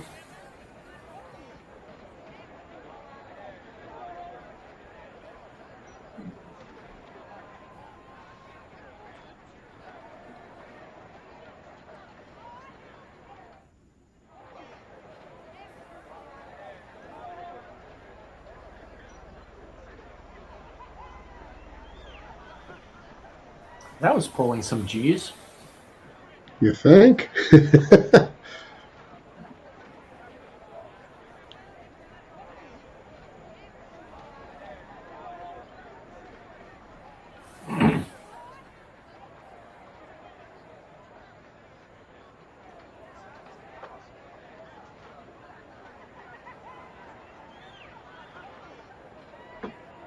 You can actually tell how many G's an aircraft is pulling by looking at the bank angle. At least if you if you can assume that the plane is flying in coordinated flight, which is normally how aircraft fly.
Now, as long as they picked up 4, they're good to go.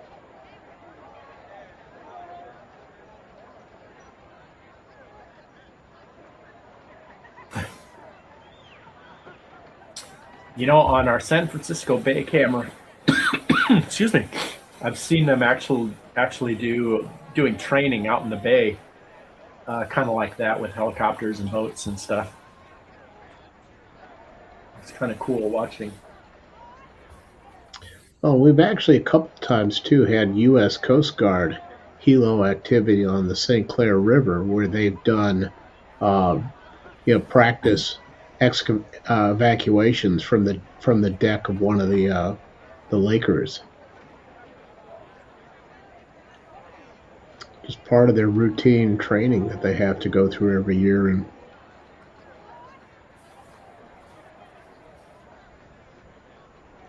it's just amazing the gyrations they can put these helicopters through.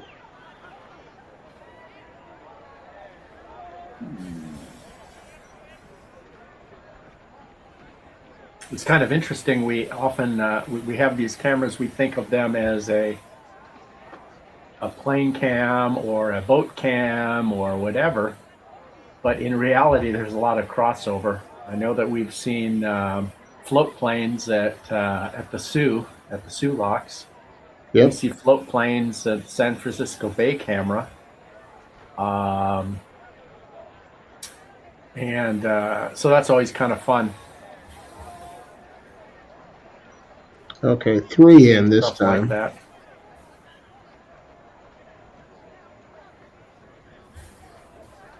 And it's kind of pushing it a little bit, but you could technically say that we see boats at Lake Hood, though. Those are Well, maintenance and rescue boats. well, sometimes we've captured the rescue boat up there on Lake Hood, where they're doing like thin ice uh, drills and things like that, where they've had to go out there and like with an inflatable raft on what they know is thin ice, so in case they break through, they've practiced it. Yeah, I've seen some stuff, some training on Lake Hood ice in the thin ice. Yeah, that's really interesting to watch.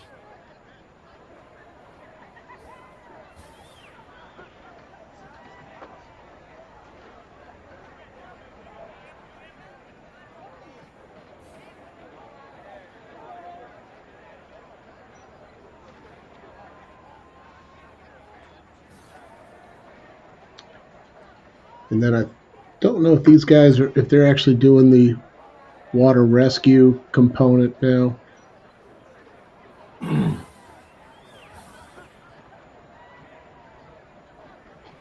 You know, on the Lock 19 camera one day, I looked up in the sky and zoomed way in and saw two Amazon Prime 767s, both at altitude, flying fairly near each other, actually very near each other, uh, kind of in parallel. And you could zoom in and see them well enough, see them both in the view, and see that they were both Amazon Prime 767s. Yeah, that was kind of weird. Which makes me think I need to pay more attention at Lock 19, looking up at the sky, or at least flight trackers, to see when interesting stuff is flying over way up in the air. The zoom on these cameras is really amazing a lot of the times.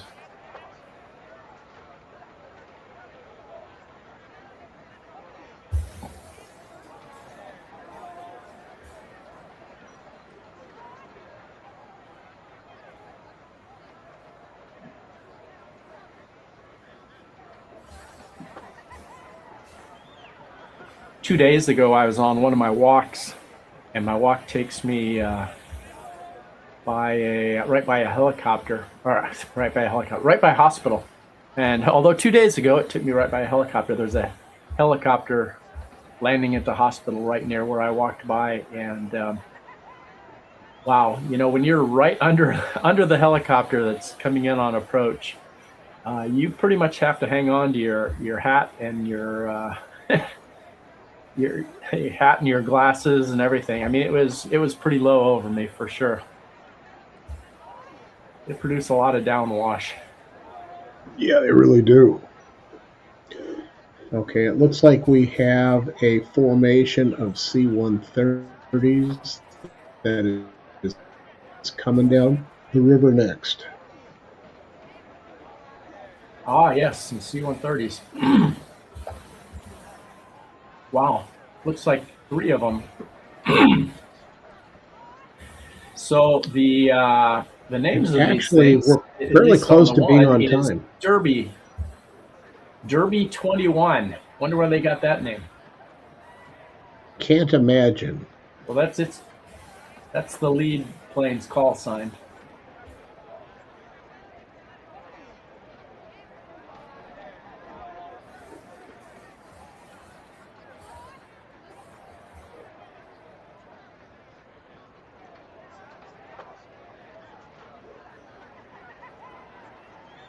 Here we go.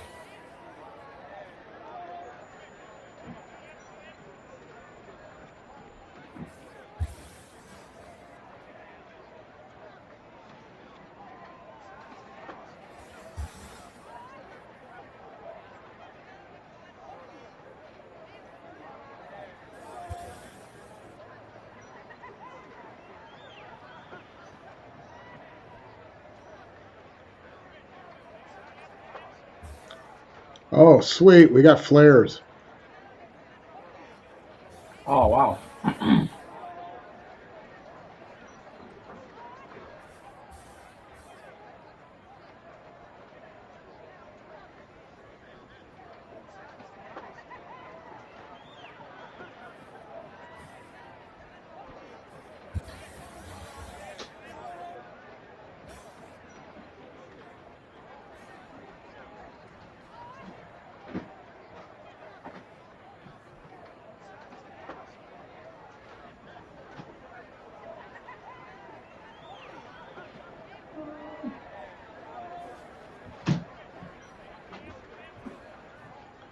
Will they give us the pleasure of one more pass?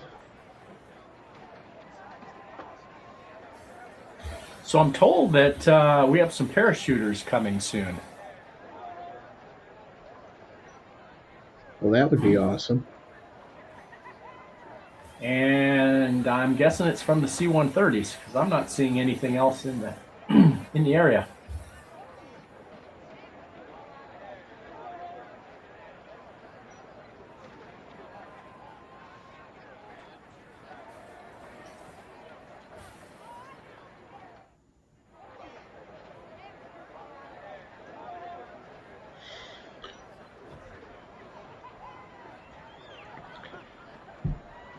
Maybe keep an eye, Judd, on ADSB and see if they happen to be gaining altitude.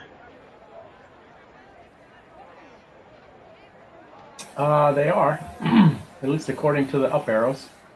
Now they're about level at 1,500, 1,400 feet, something like that.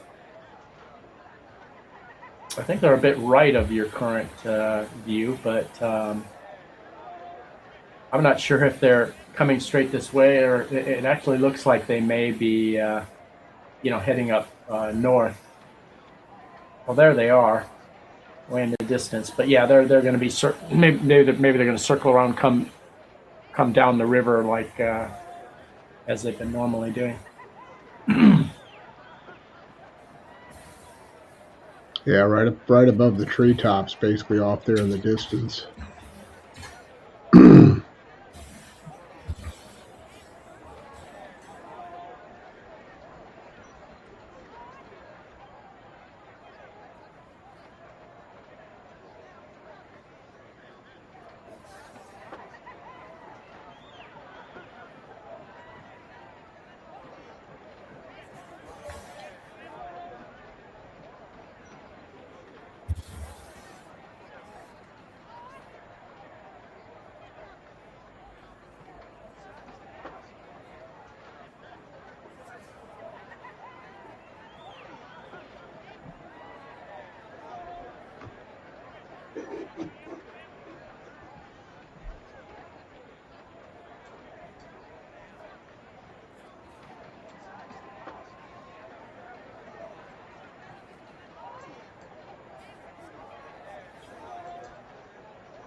There's also a reference at 5:34 to CT-142 Royal Canada Air Force. It's a de Havilland uh, Dash 8, uh, but it's actually under the Royal Canadian Air Force livery.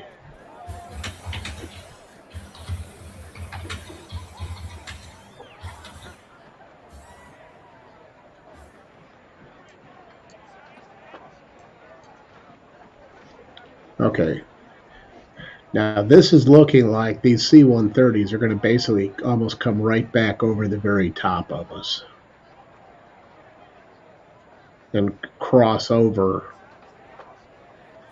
Oh, yes, Like, indeed. And they're going to fly right over us, or real close to us anyway. yeah.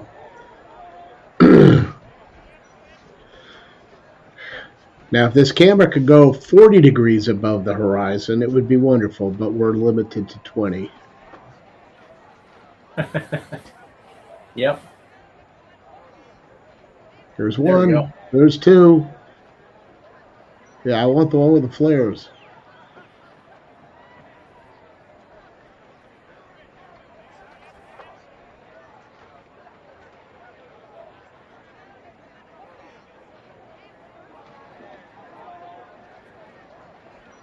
So did anybody drop out of them to the right? I mean, I doubt it, but you never know.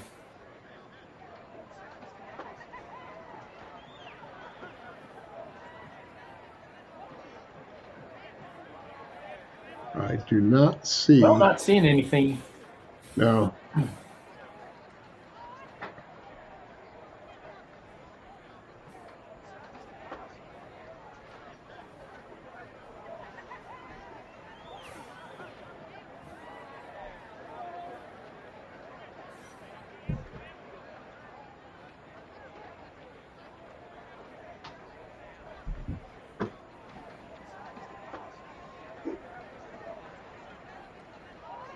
So the parachutists are,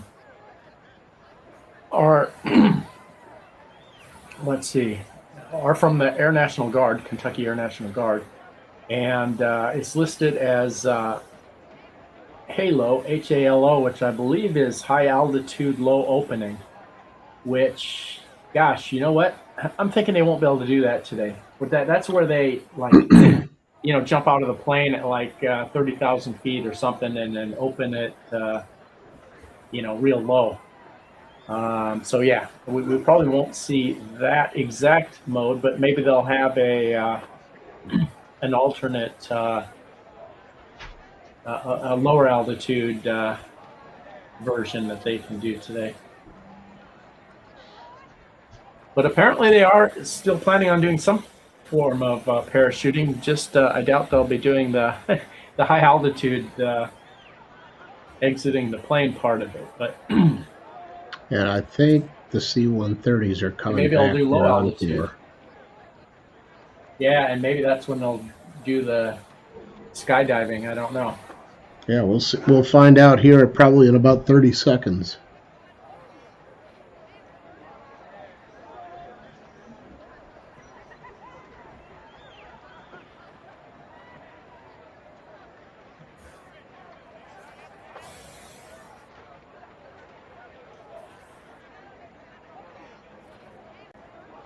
$1,200 or so is what I'm seeing.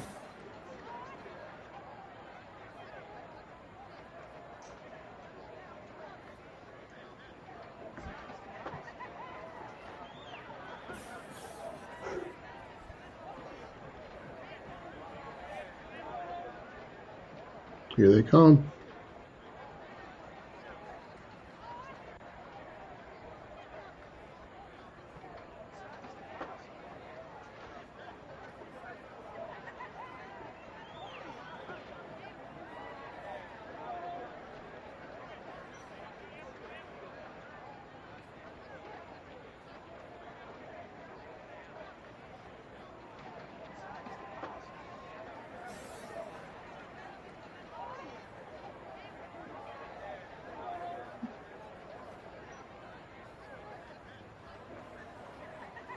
They didn't drop anybody, did they? Not seeing anybody.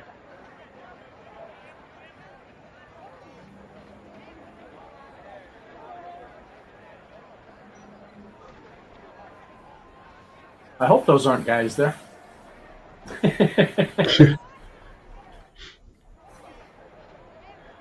Yeah, I hope not either. Otherwise, their boots are on fire, which would not be good.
So the C-130 formation has gone back to the north again. We'll see if it's going to take the similar track that it did a little bit ago and come almost straight down I-65, or if it's going to curl back around a little further out towards Prospect and come back down the river one more time.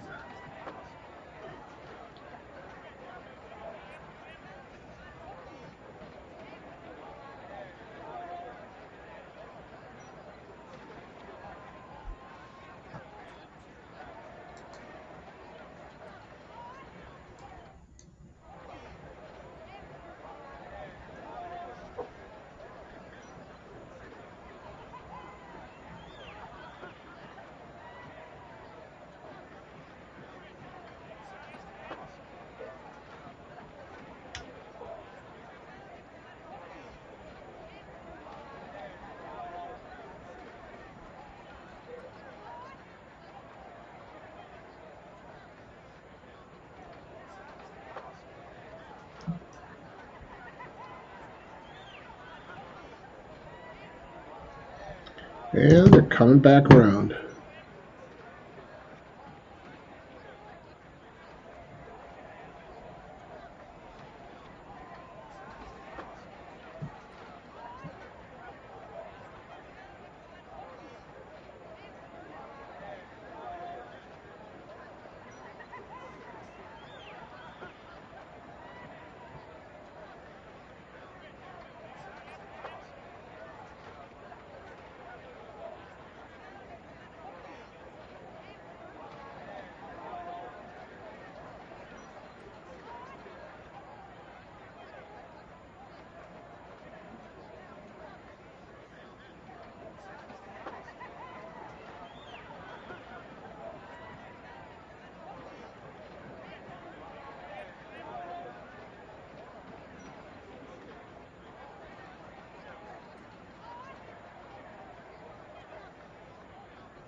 Looks like the Canadian Air Force Dash 8 is coming in right now from the northwest.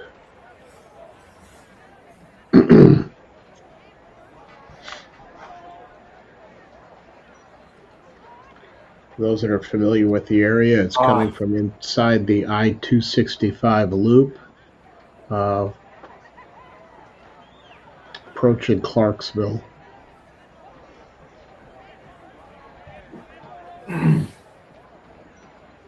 Dash 8. Let's see. Is that a Twin Otter? I can't remember. I know I'm forgetting the numbers. No, Dash 8 is not a Twin Otter. This is Dash 8 is commonly used by a lot of commuter airlines. 50, 70 passenger capacity, just depends on the actual model. Okay, very cool. Yeah, it's kind of funny at the Chicago Midway camera.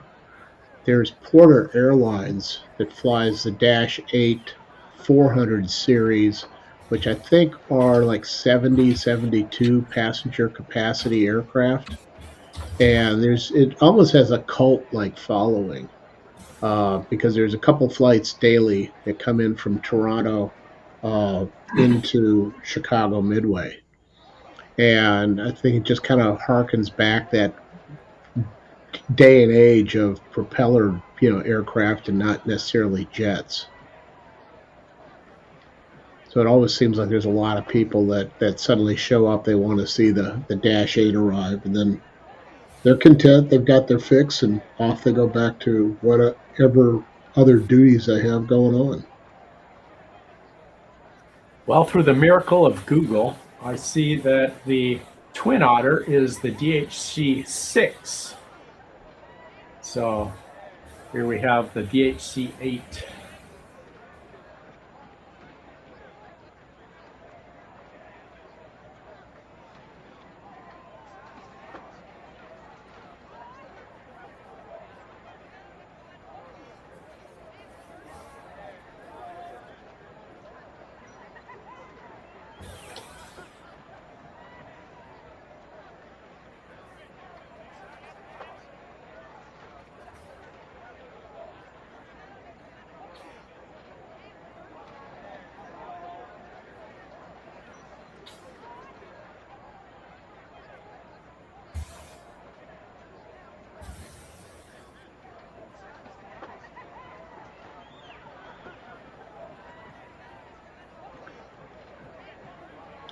Although I do note on this aircraft, it really has an extended nose to it, unlike your typical Dash 8 aircraft.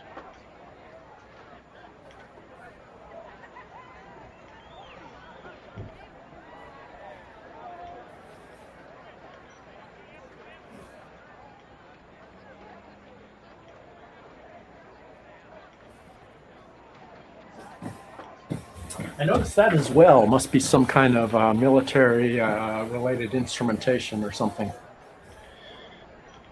Yeah, it's probably some special avionics and surveillance type package that they have up there in the nose. Ooh, Okay, we we've got got a something sneak else peek of coming in something. too. Yeah.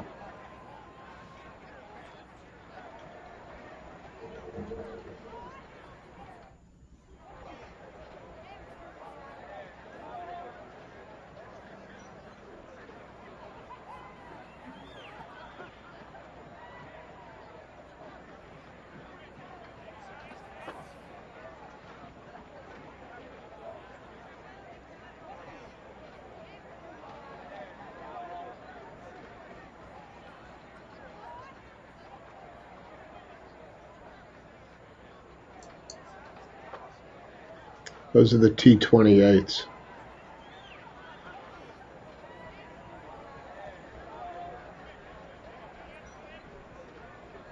Gotcha. 71 years of age, at least one of the aircraft is in that formation. Tail number is N300 JH. Dang, man, you got better eyes than I do. No, I'm using FR24.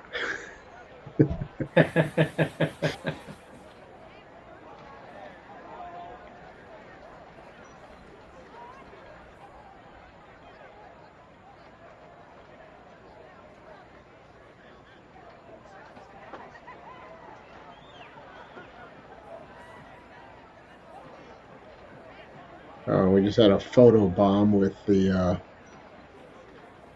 Canadian Air Force plane again. Swooped in. So I believe the T-28 was kind of the Air Force, well, military trainer that the U.S. used after the T-6. So the T-6 was a tail dragger. The T-28 has a nose gear, is a tricycle gear aircraft.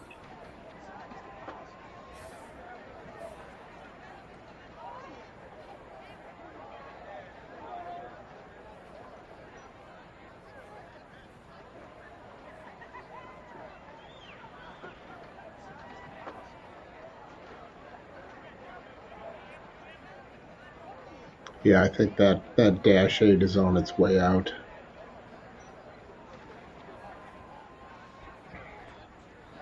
The T-28s, I think, are coming. Here they come around again.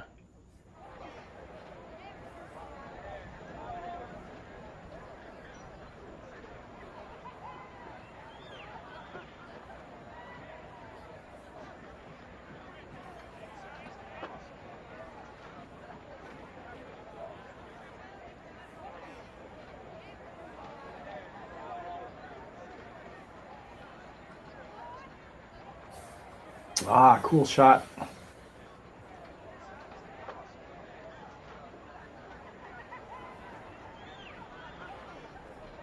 Oh, that was so polite of them to not go up so high that we lost them. Wasn't that?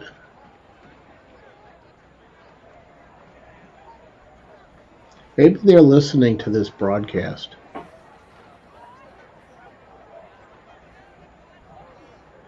Actually, in that respect, the weather actually has benefited us because of the low ceilings. It really has prevented some of these aircraft from flying at the altitude that they would typically be flying at for these shows.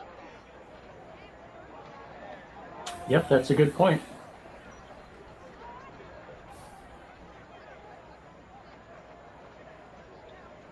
Okay.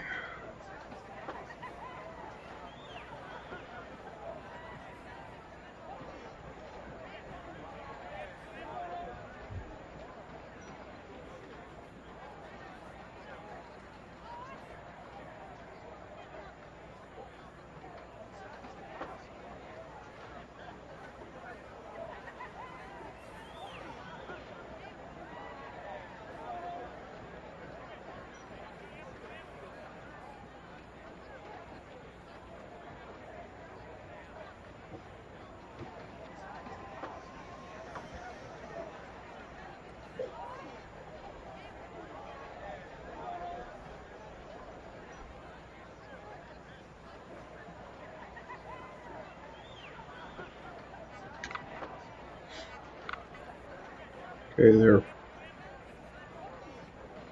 probably coming back around.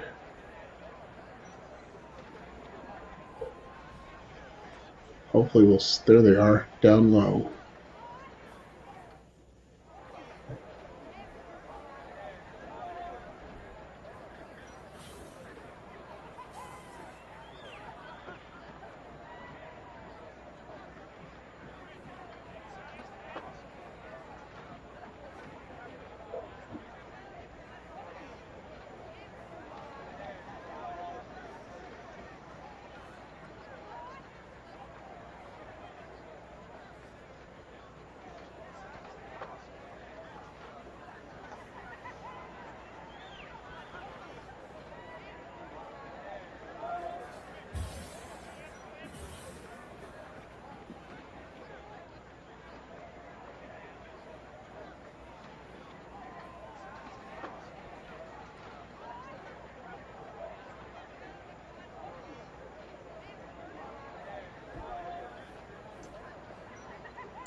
flyby with the world's biggest fishing lure.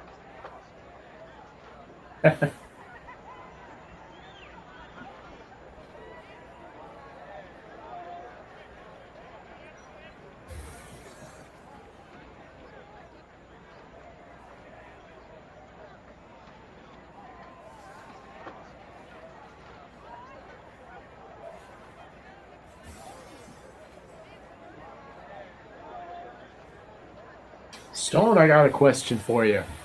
Have you Yeah. checked your front porch lately?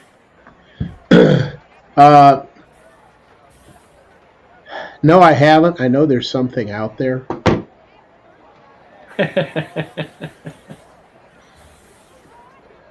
Oh, the Taylor Craft Swick T-clip is coming up next.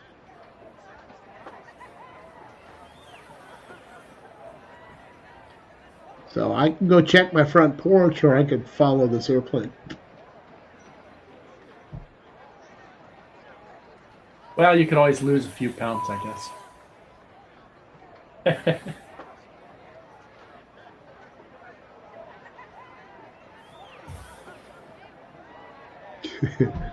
Yeah, good choice. Follow the plane.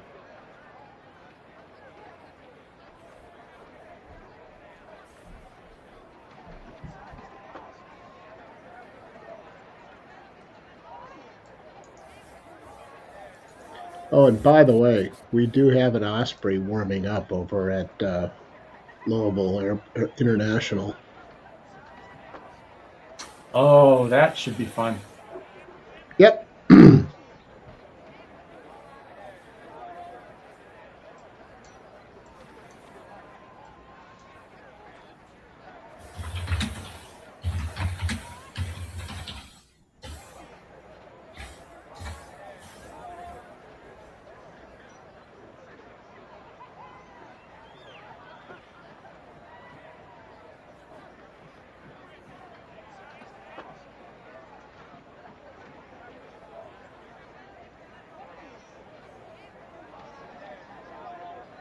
Those are the T-28s. Looks like they're heading back to the airport.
Actually, the T-28s might not be done yet.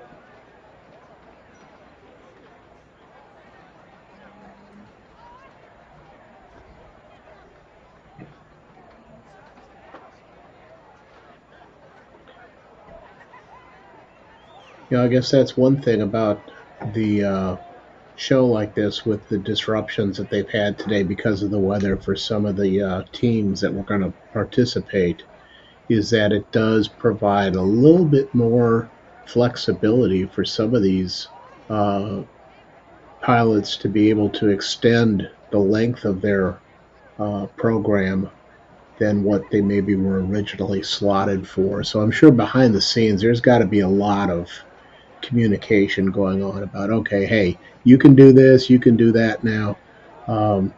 We do have, there was an F-15C that was supposed to be coming through at 5:42. We have had the Royal Canadian Air Force CT-142. There's also a Yak 52 that is scheduled to be coming up right about now. So, and then at the same time, we do have this Taylor Craft aircraft that is over the river, mile or two up the river from us that's been, I think, just kind of doing some acrobatic practice work up there. So we'll just see what comes down the chute at us next.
Yeah, the T-28s appear to be coming straight down Interstate 65 right now.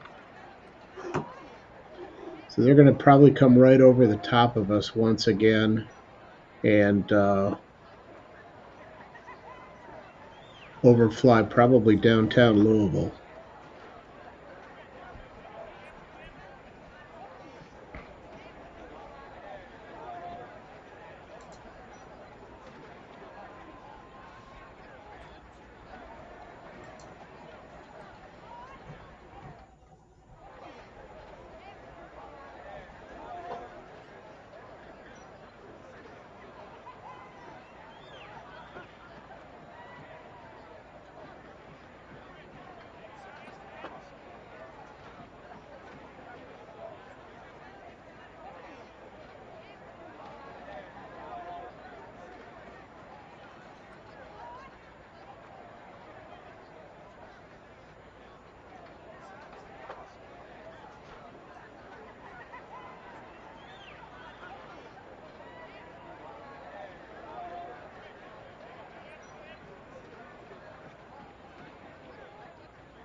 You know, I've actually been in a T6 on two different occasions. Um, Once was in Minneapolis, and I'm talking about the World War II trainer that's similar to these T-28s, but is a tail dragger. And that was actually involved a flyby thing of it, like a veterans parade or something, and with smoke. And some of the smoke fumes did get in the cockpit, so it was. But it's nice to know that it's non-hazardous and biodegradable. So I guess I'm okay. The second time was actually in a plane that I was on the pit crew for at the Reno Air Races about 10 years ago or 8 years ago, and I was on the pit crew. They needed to do some kind of break-in of the engine, and so the pilot asked me if I wanted to go for a ride with him. So that was pretty fun. Cool. Okay, we got the tail And being craft part of the coming pit in. crew, It was kind of cool.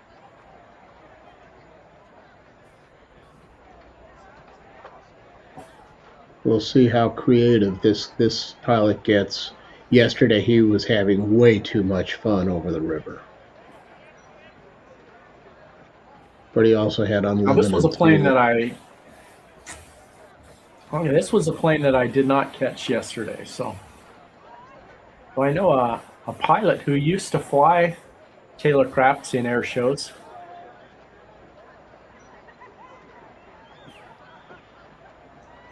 Really nice guy.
That plane's competing with the birds a bit, I would say.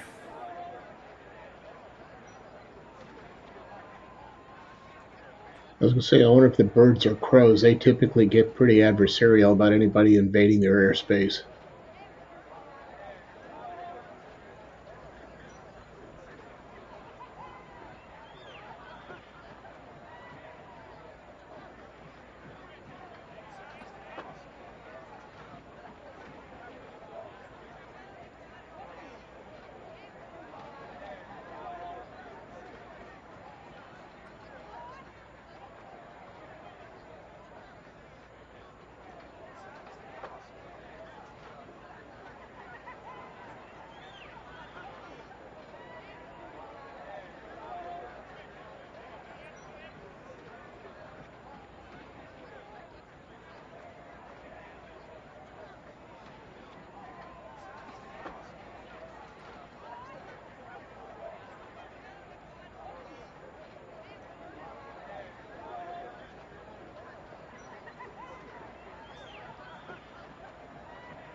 He's up to 2,600 feet plus from what I can see.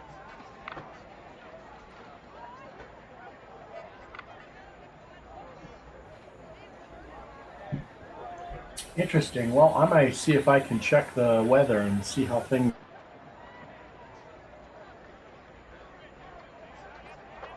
Here he comes. He's coming down now.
Well, I just checked the METAR at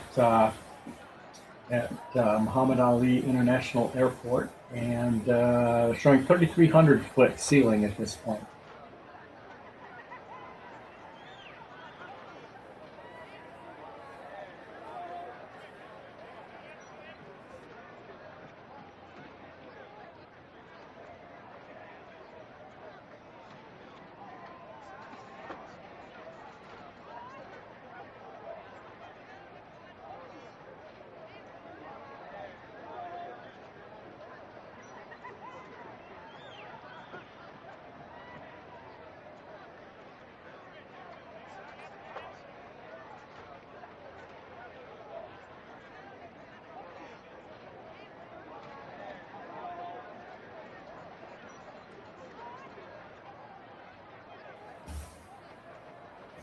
Currently, 12 knot wind from the northwest, with gusts though up to 21 knots.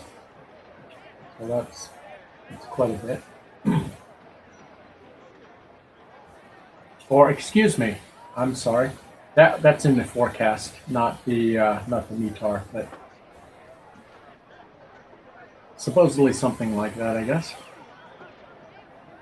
Let's see, showing 11 knots from the northwest, and no mention of gusts.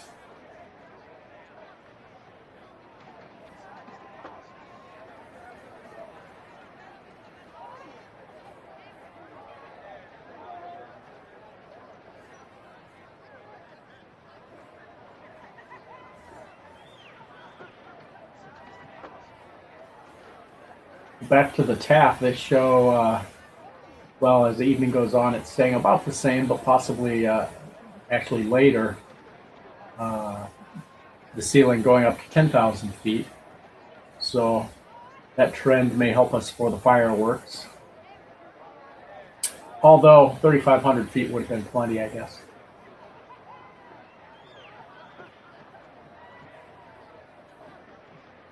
But the higher the clouds, probably the darker the background, maybe, I'm guessing.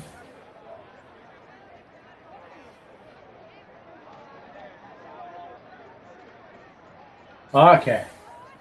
Okay, now this is getting interesting.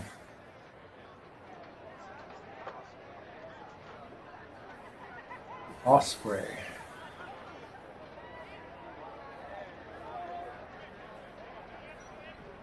Uh-oh. We lost it.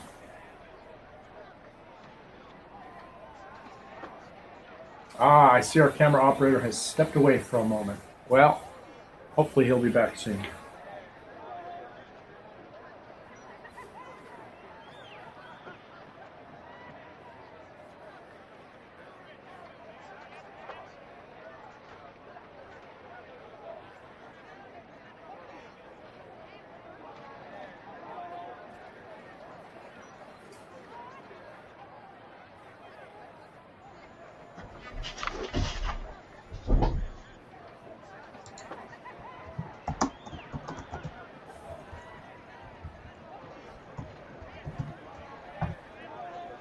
Okay, we did have an osprey flyby.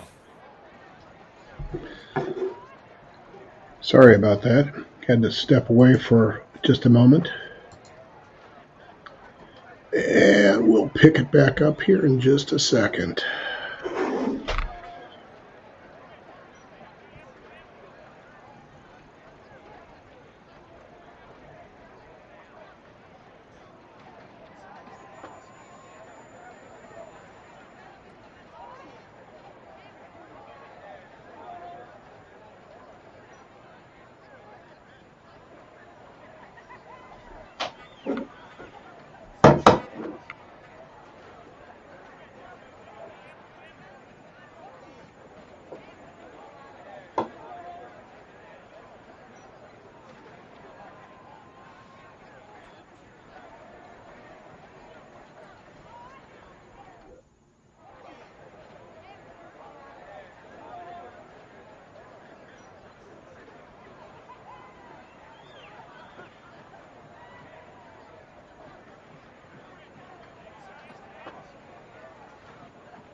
Almost feel a little cheated. They only did a single pass.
Okay, so we have a Yak 52 that's lit up over at Bowman Field. The Yak is a former Soviet era training aircraft, but there's quite a few of them built. They're apparently very popular with enthusiasts because they're easy to fly and there's plenty of parts that are still available. if they need them. And apparently, some world militaries are still using this aircraft. So it should be interesting seeing it as it takes off from Bowman Field and makes its way over here into the airspace. It's slotted. The time was at 5:52. The Osprey was scheduled at 6:05.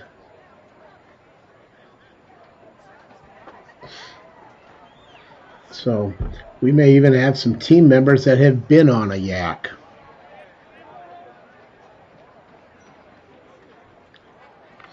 Hopefully the 3 landing gear yak and not a 4-legged one.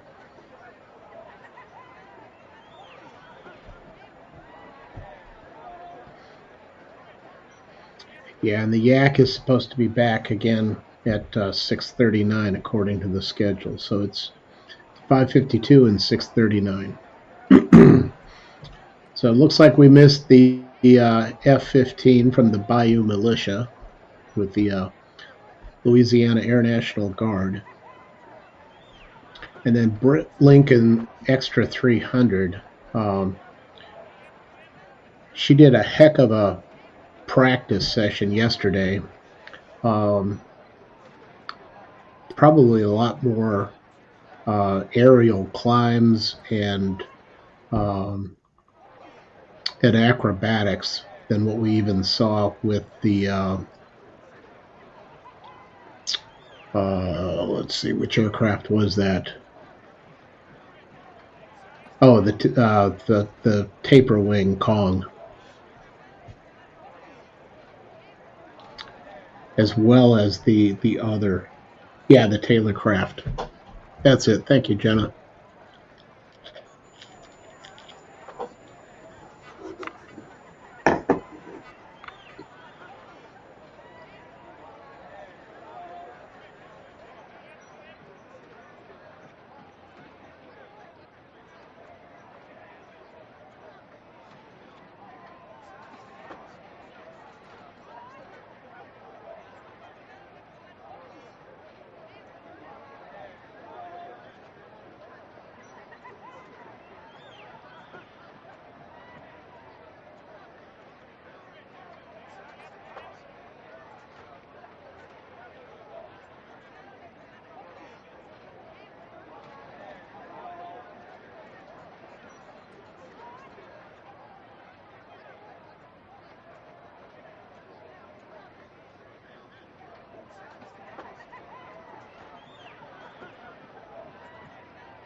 Full disclosure, StreamTime Live gets a percentage of any food you eat now, wherever you are. So, we like to zoom into the food stuff to make you hungry.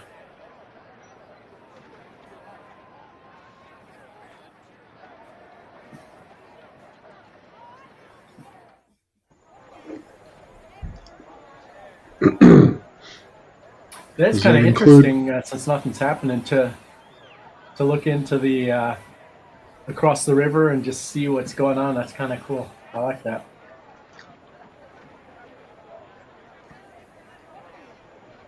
Well, and for the kids that are saying, "Is it done yet?" The parents have the amusement rides over here they can keep the little kiddos busy with.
Yeah, it looks like they looks like they pretty much have about every kind of food you could possibly want over there amongst all those food trucks and tents and concessions and such.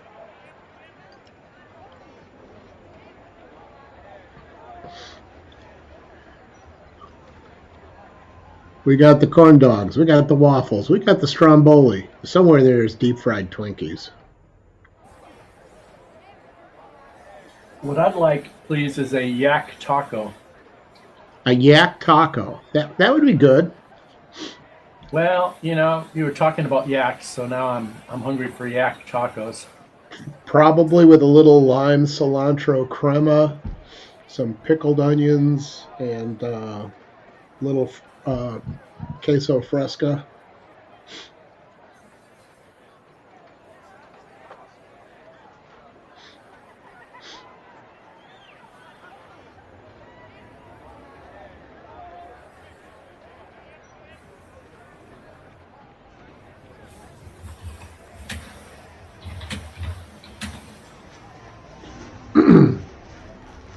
Jed, are you seeing any military activity on the screen? Um, no, I'm not. Okay. Boots on made a reference to an F-15 is out to play.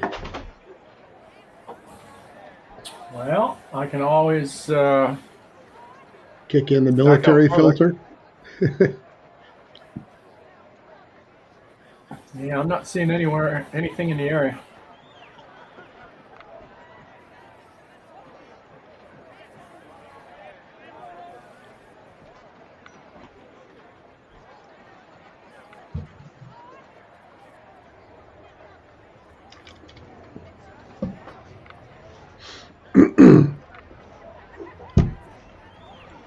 Just came through. Ooh, something went by.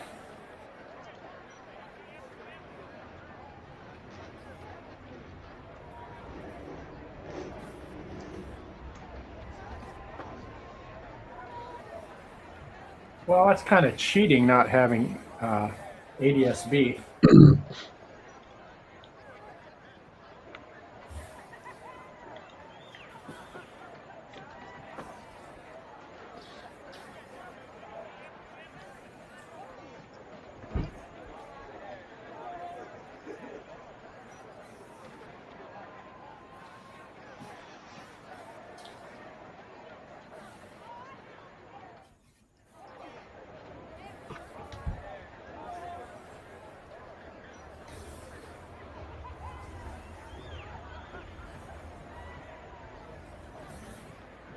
Here he comes.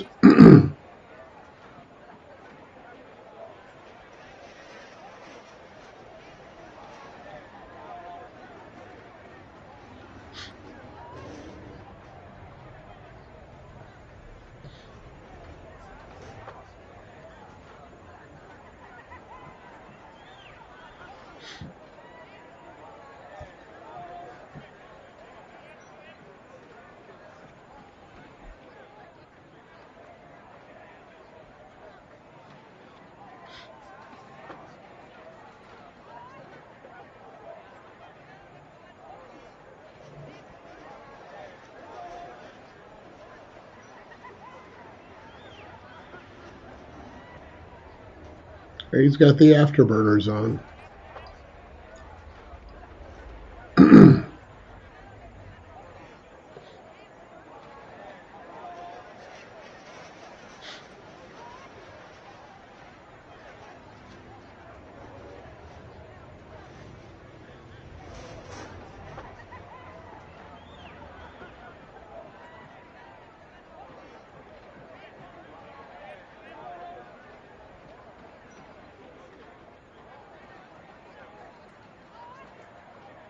It would really be nice if they played nice and turned on their transponders for us.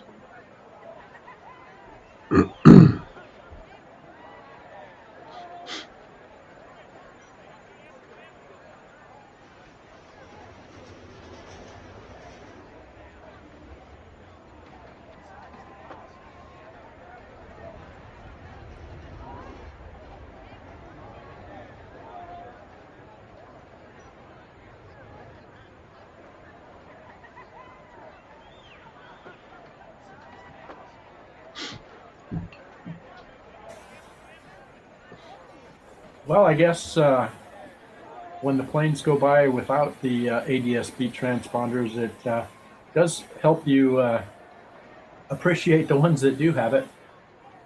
And the fact is that for our plane cams, that we generally do have it, and think about what it'd be like without it.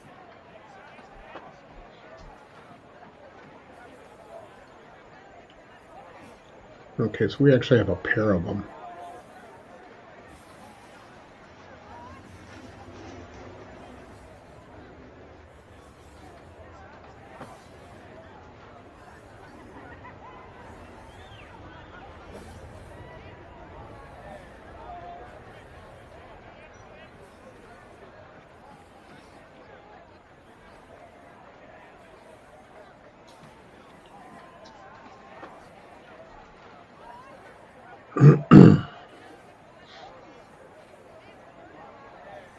If I remember correctly, up at Lake Hood, when we're watching the Air Force planes going into Elmendorf, it seemed like they didn't used to have ADS-B transponders, or at least not turned on. But lately, it seems like the military planes we see up there do have transponders.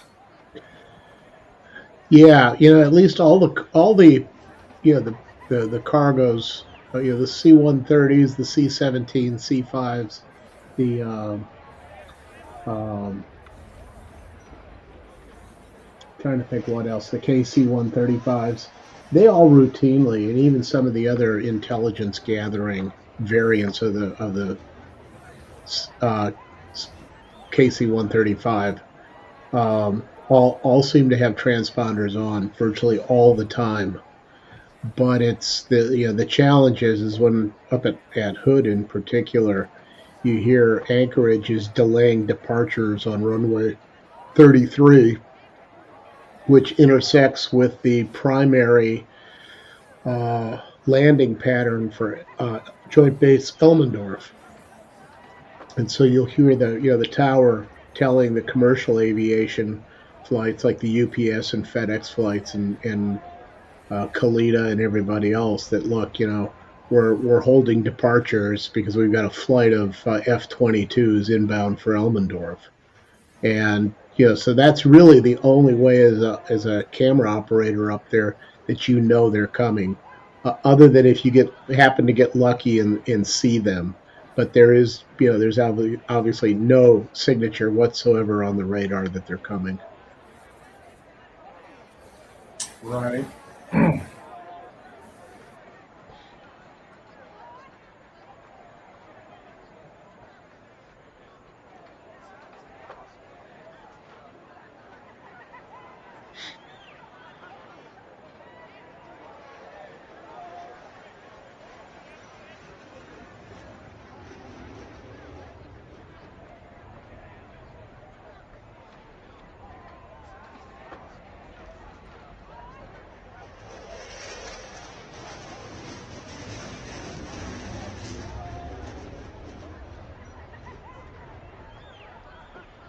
Oh, he's going for the sky.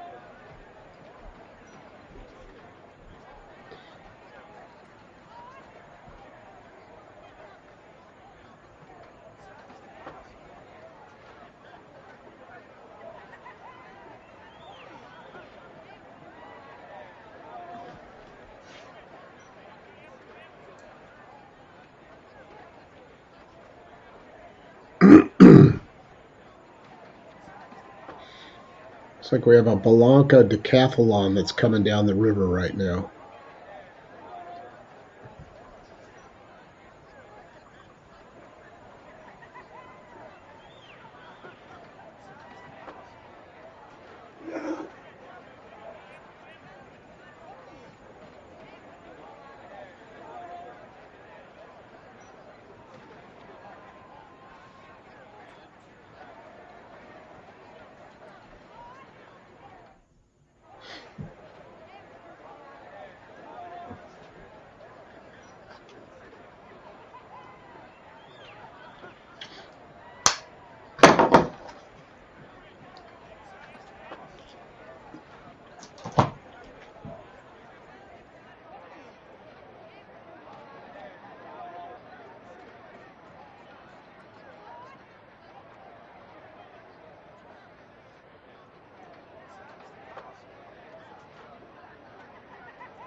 I have always gotten decathlons and Catabrias mixed up.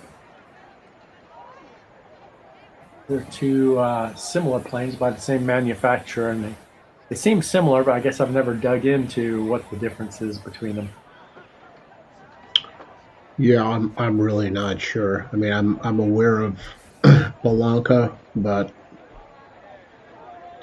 it's not like Piper, Cessna, Beechcraft. The ones that we hear the most, or probably see the most. Now it looks like we have a Vans RV7 coming in next.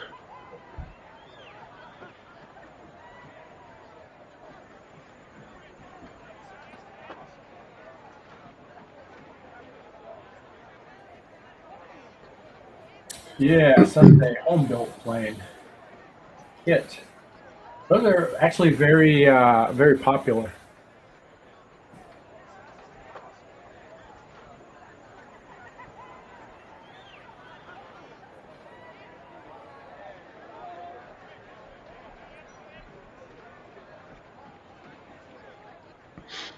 Haven't been able to pull up what the weather is lately as far as any updates on that, but it definitely looks like the ceiling has lifted.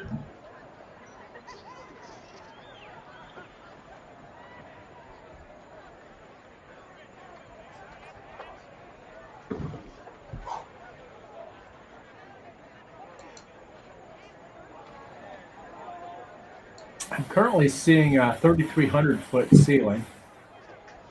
Of course, that's just right over the airport, and so that's not necessarily what it is right here. Okay, we got formation coming in here now. Oh wow, Big had a formation. few of them.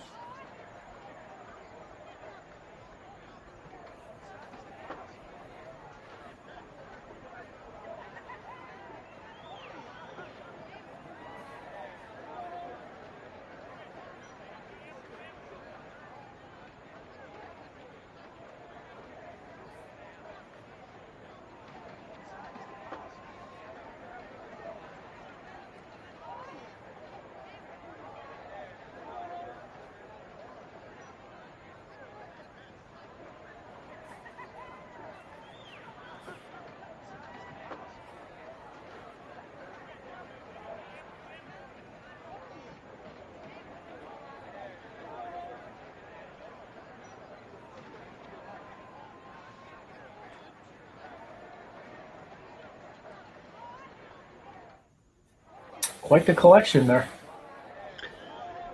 Certainly is.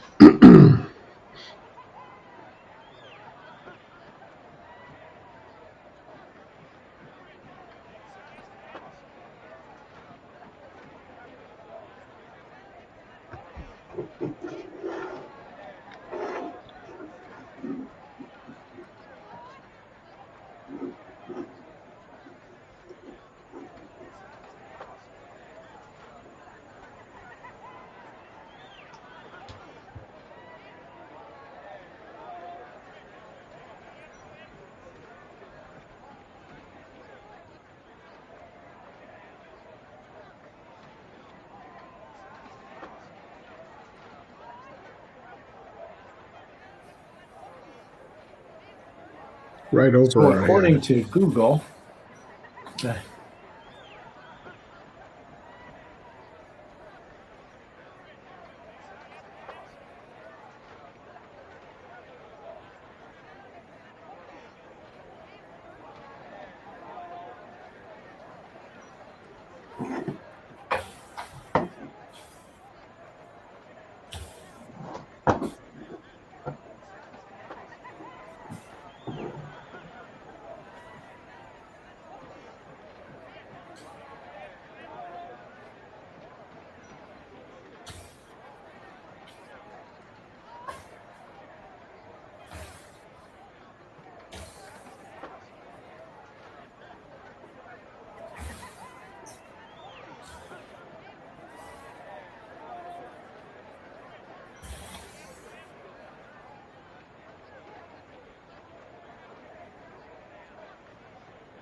And just a reminder to everybody who's watching this feed, uh, stick around after the air show is done because we've got next is a drone show coming up, which I'm really curious to see what that's going to be all about. And after that, we'll have the fireworks. So yeah, stick around. We got more stuff coming even after the air show.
I should mention though that we've actually, according to the schedule anyway, got quite a bit more air show action for quite a while. So um, yeah, definitely stick around.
Howdy, all. So I do actually have some trivia questions I can ask here, and they're related to the Kentucky Derby. So the first question is, how long is the famous Kentucky horse race? A, 1 mile, B, 1¼ miles, or C, 2 miles? Lock in your answers.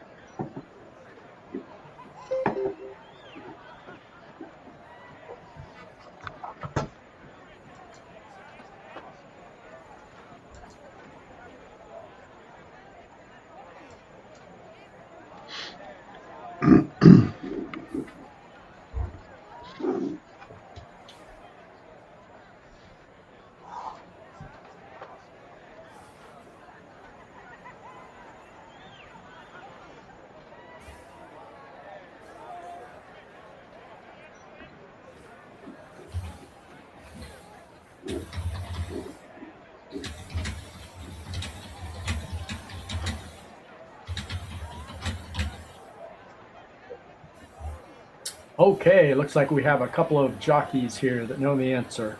We got Bubba Warbucks with 1¼ and Azalai 2418 with 1¼ and that is the correct answer. 1¼ miles for the Kentucky Derby.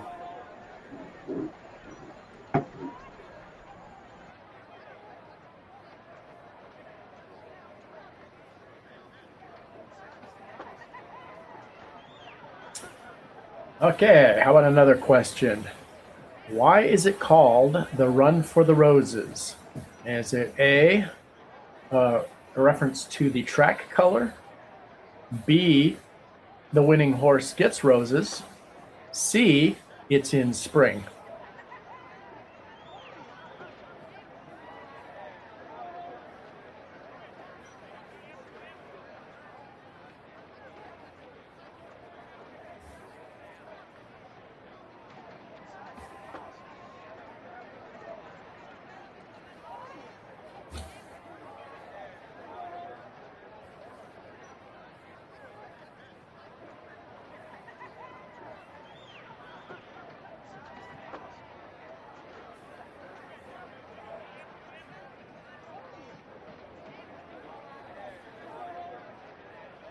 All right, it looks like we have the same winners here.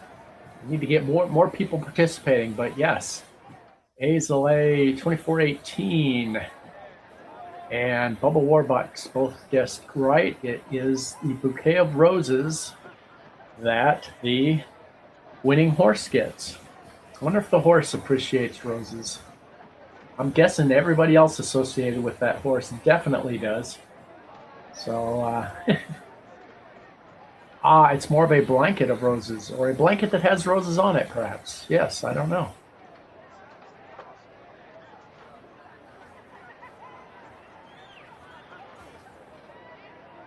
And question number 3, about how long does the race last?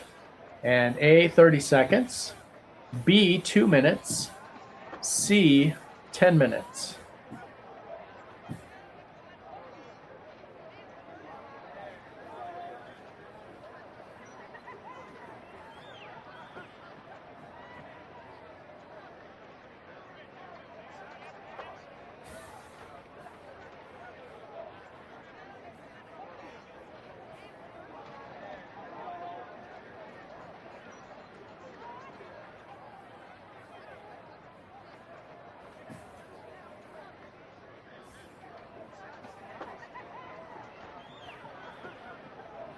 And that is correct. About 2 minutes. I guess that's not guaranteed, but but at least that's approximately. I certainly hope it never goes to 10 minutes and 30 seconds. That would be a little scary, wouldn't it?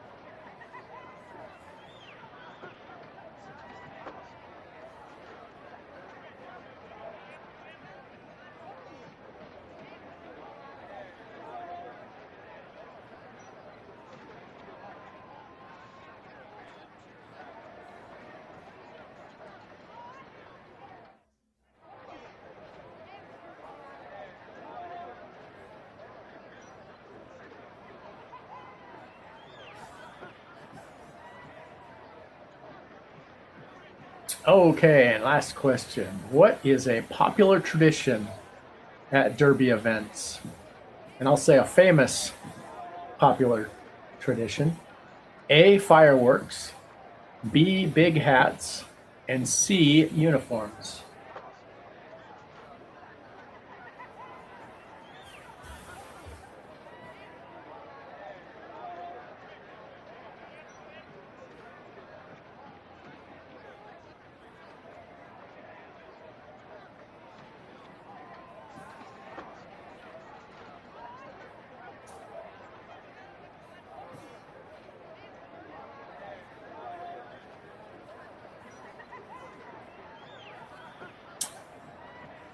Yes, the big hats. I think I'm even aware of that, and I'm not really a follower of such things, but I do remember seeing something about the big fancy hats. And I think maybe to clarify more, I think it is that. Now, let me ask this question: Is that uh, tradition? Is that specifically women and women's hats, or is it just hats in general? I'm guessing it's women's hats. I'm guessing it's a women's thing. But mint juleps, yeah, that was a good one. That wasn't one of the choices, but mint juleps would. And when it started out and says fireworks, well, I was going to add my own answers to the end: air shows and drone shows, but I don't think that's what they were going for there.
So, Bubba Warbucks and A. Zali, please send your email addresses to sales@streamtimelive.com.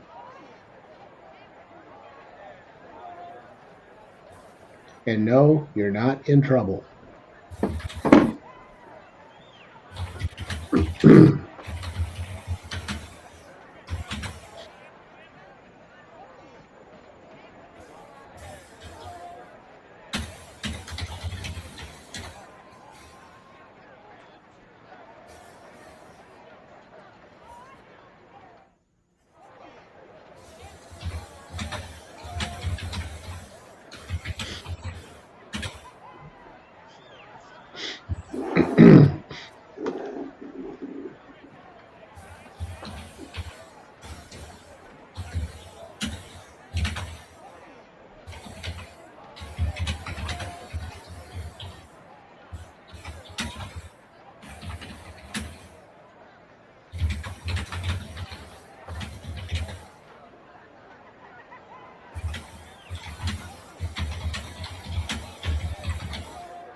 Just curious, be great if those that are watching would put a number in the chat for the number of years that they've been watching StreamTime Live.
Well, I see one T-28 Trojan that's lit up over at Bowman Field.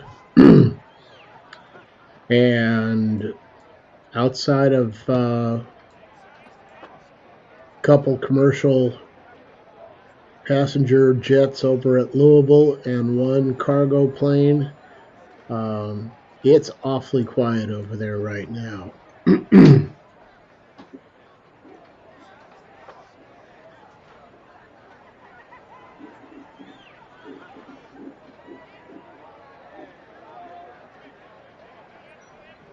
At least based on the current time,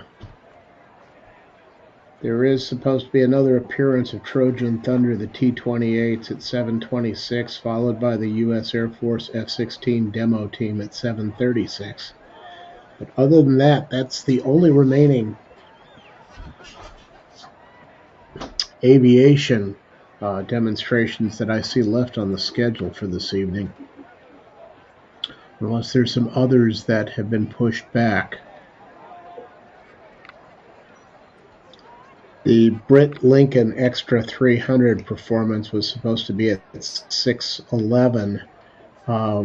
Based on what we saw her do yesterday with her aircraft, I would imagine she scrapped the plans for her demonstration just because of the amount of high altitude kind of climbs and such that she was doing, and then rapid descents.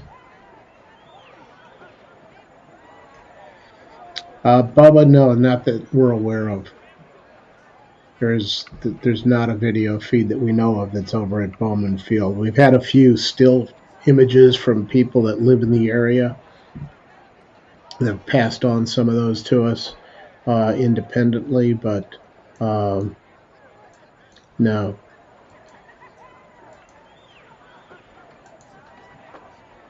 And one of the Trojan T-28s just took off from Bowman.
Heck, I'd be happy with a 757 coming in low and slow over the river.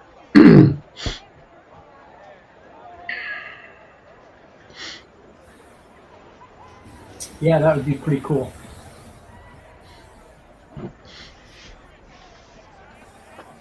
I remember many years ago, the first time I ever flew in one of those was a United flight out of Minneapolis, St. Paul. It was before they had really imposed some of the noise abatement procedures that they later adopted. And the flight was not that full, but all I know is the pilot he hit the throttle, and I've never been shoved back in uh, airplane seat the way I was that day. I think I just saw an F-16 go by. Something with full You know, afterburner I it heard looked that like. about this. I heard that about the 757s, and there's one time that I was on one, and I was really looking forward to the takeoff, but it was, I can't remember what airport it was out of, but you know, it was a congested, busy airport and or airspace or whatever, and so it's just like a normal takeoff. I was kind of disappointed. Oh, there goes something.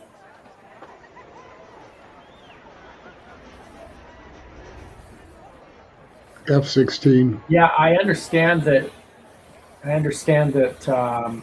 Is it Lima, Peru, that has an incredibly high altitude airport, and Yep. places like that that they really use them a lot for that because so many other planes just can't even do either maybe the combination of altitude and runway length, or maybe just the altitude itself. I don't know.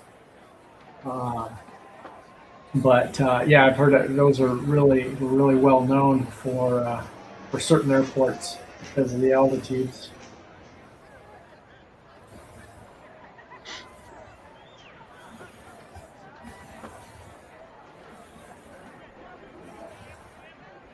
You know, one of my favorite planes seeing at an air show was a demo by a C-17. Those things are amazing. You know, you think a cargo plane would be the most boring thing ever at an air show, but it was amazing. I mean, the maneuverability. It was like a cross between an F-16 and a you know and a C-5 or you know whatever. Like it was just so well. It's like actually it's kind of like a cross between an F-16 and a J-3 Cub. I mean, the the runway length that it could land in, and it, you know for the demo it's probably low fuel, no cargo, so it's definitely best case. But it was just I was blown away by the maneuverability and the takeoff distances and the climb rates and everything. It was the coolest thing in the whole air show.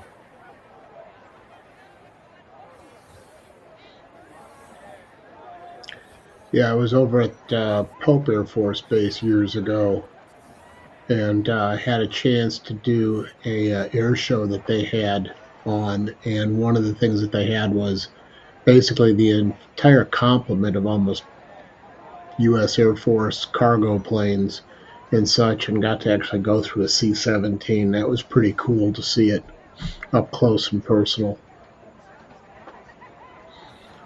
Of course, then there's the C-5 I'm Super trying to. Galaxy, and those things you can put I like can't remember if 5 I. London City buses on at one time.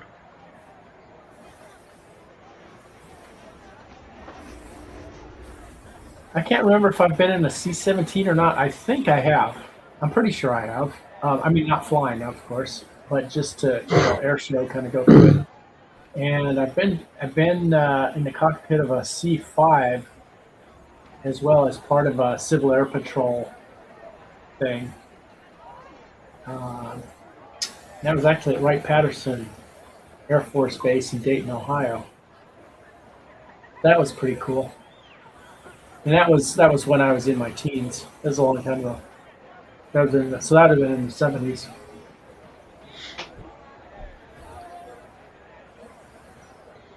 they were relatively new planes at that time, so now they're kind of dinosaurs, I guess. But That's another one that's been going through a modernization program to extend the life of them.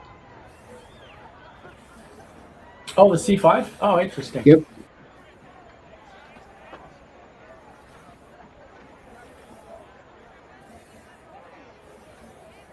I think I read something the other day. There's like 52 of them actually in service.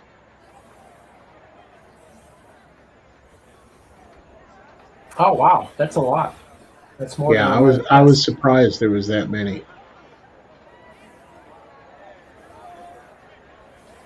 Oh, now he's almost going to stall speed.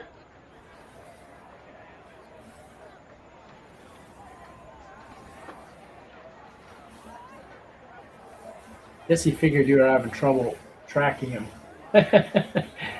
It's a He good says, one. "Watch this, full afterburner."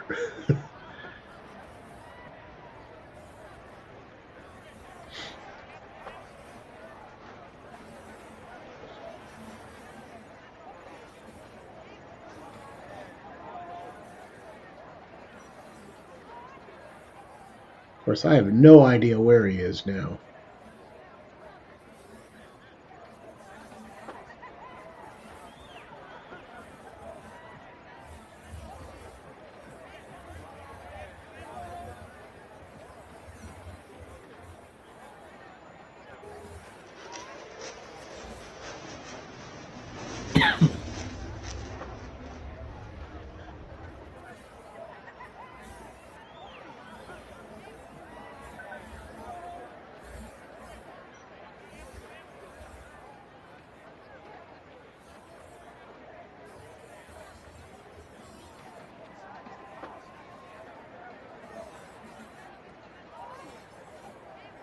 We're talking an airplane that nose to tail would fit inside of that tractor trailer that's on that bridge in front of us.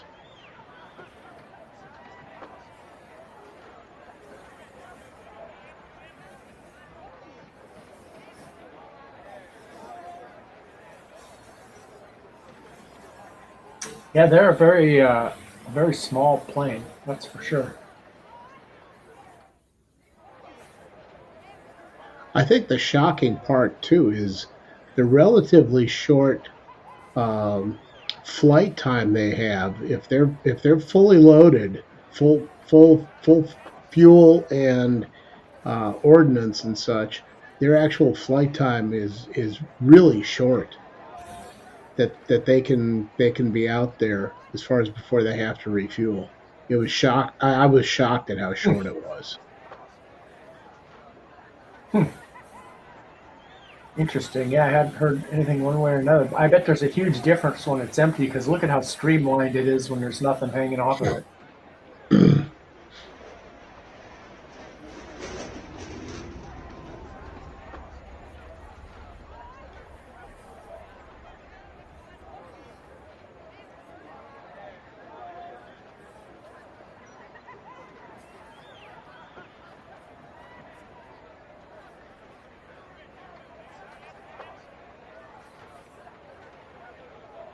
You know, they have things they can hang off of the wings that kind of look Right. like a weapons pod or something. And what it is, it's just storage. Like the guys, like if they're going across, the country for training or whatever, they can put their luggage in it and their golf clubs, their luggage, and it just looks like a fuel tank or bomb or missile or weapons pod or something, but it's actually just hollowed out and That's pretty cool. has a door you can open up and latch.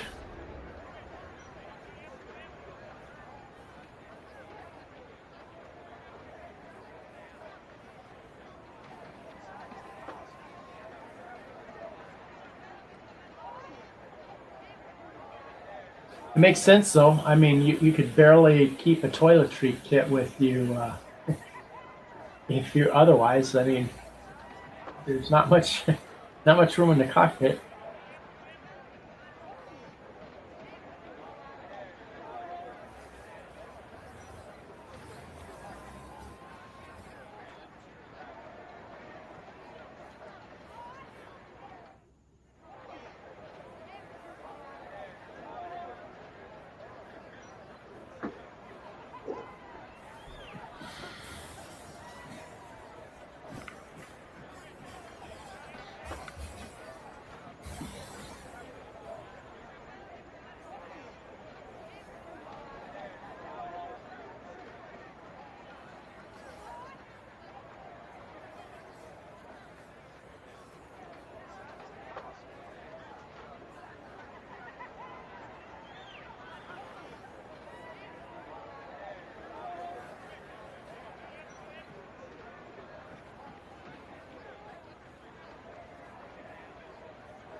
Yeah, I think that was it with the F-16.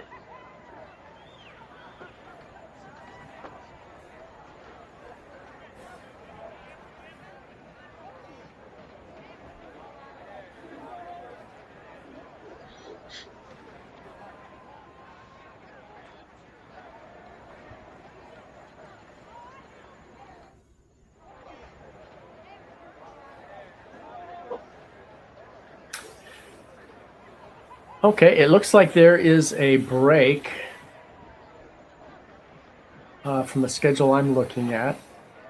And then actually, it looks like another Twin Beach aerobatics demo, but this time I think the intent is that it's supposed to be kind of a nighttime or pseudo night anyway, Yeah, somewhat dark. Magic by They Moonlight. call it Magic by Moonlight.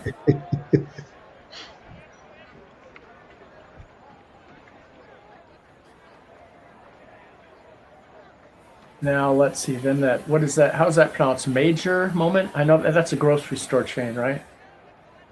Is that pronounced major? Major? Meyer, I believe. Oh, Meyer. Yeah, Okay, that makes sense. Makes sense, but I would not have guessed it. But I can see that. A lot of times there's words that you see in print and you don't hear people say it. And since I don't live in an area with that grocery store chain, it's just something I've seen in print from time to time.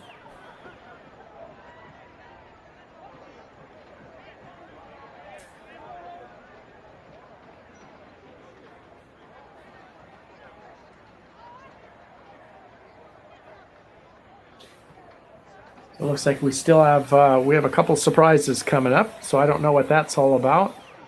That looks like that's only lasts a short period of time. The major moment thing before the drone show.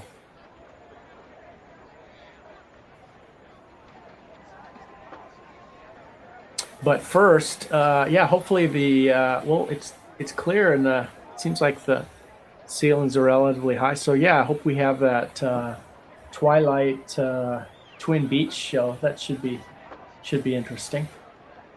absolutely. In the meantime, I'm going to park the camera here for a couple of minutes, just on the opposing side of the river with a little bit of the downtown lights and such and skyline, and stretch my legs for a minute. Been sitting here since what, 3 o'clock? Well, I tell you what, maybe I'll hop on the cam and look around a little bit. Sounds like a plan.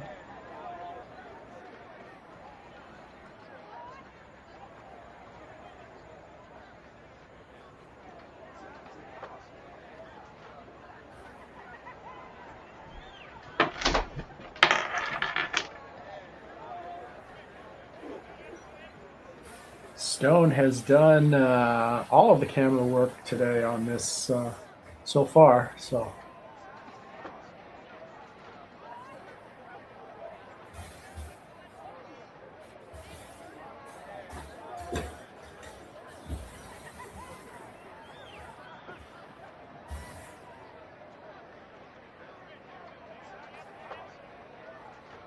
we'll see what I can do.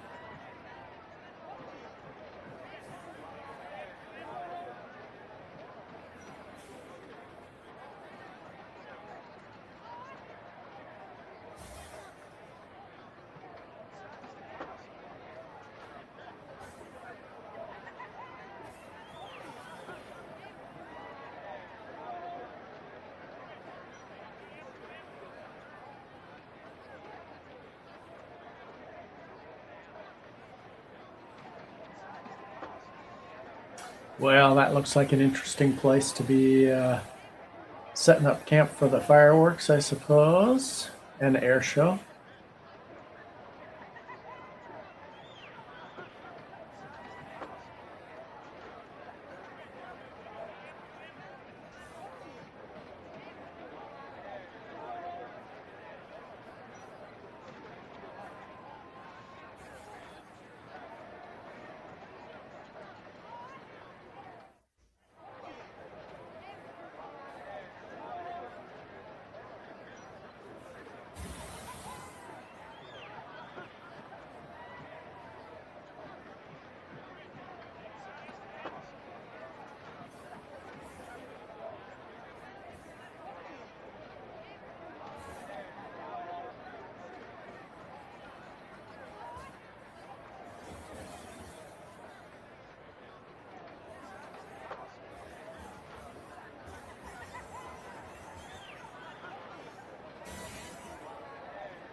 So for people that like to people watch, we got the view of the crowd.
It's currently 50 degrees in Louisville, according to my weather app.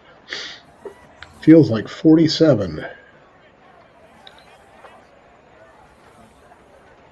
Well, looking at how people are dressed, yeah, I could believe that.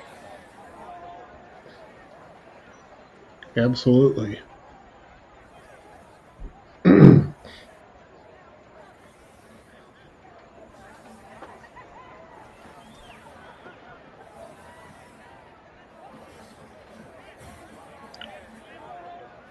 And I'm assuming this is probably a fireworks barge. Well, I don't know. It doesn't look like the one in San Francisco a week or so ago, but you never know. I'm guessing they would use one of those flat top construction barges. Oh, maybe that's what that is. But I'm not seeing any bits and pieces. Oh, wait. Oh, wait. We have another one coming here. Now, this looks more like it has stuff on it. Okay. So you might be right about this. The second one, I think. Maybe they wanted to keep their distance. They used a Yeah, that could safety be a barge to buffer. separate, maybe. Yeah, could be a safety buffer. Like like they do on trains, they do that, separating certain things. As Boots on says, the boom boom barges.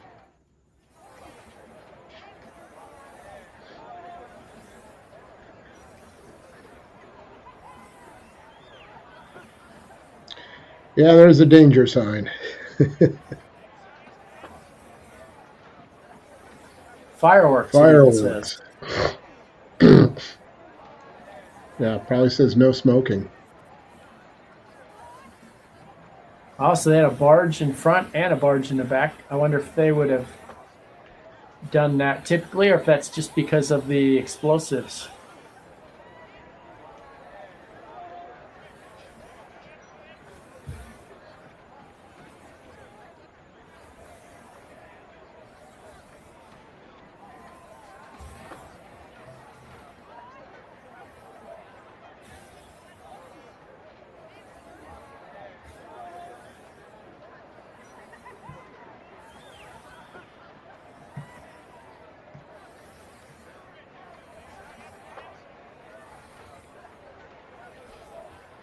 Yeah, not used to seeing a tow with a towboat on each end.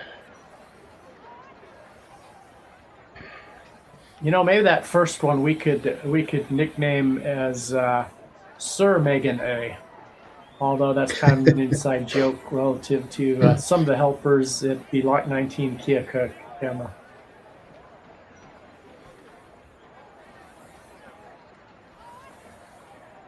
Yeah, especially on that section of the upper Mississippi.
Looks like kind of a police boat demo type thing, if I were to guess.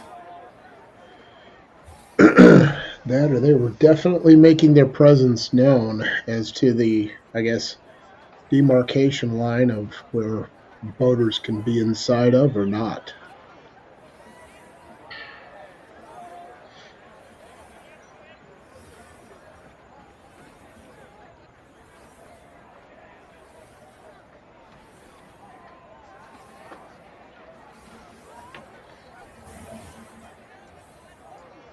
And I'm not seeing anything at all lit up over at Bowman Field right now, or for that matter, at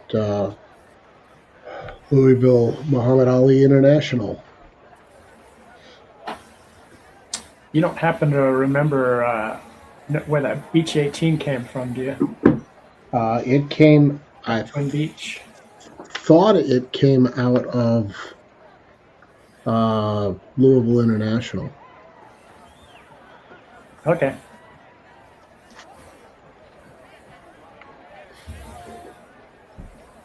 Of course, in the background there, you've got the, and a little to the right is where the Louisville Slugger baseball stadium is.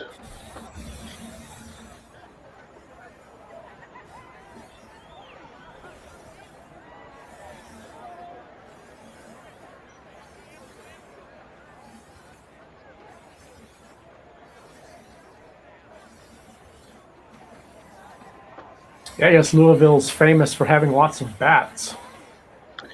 Bats and barrel makers. Oh, really? Okay. Yes. For the adult libations that Kentucky is famous for. So a lot, so a A large lot of the percentage of the bourbon barrels barrels. are, yeah, they're all, a lot of them are built, created right there in Louisville.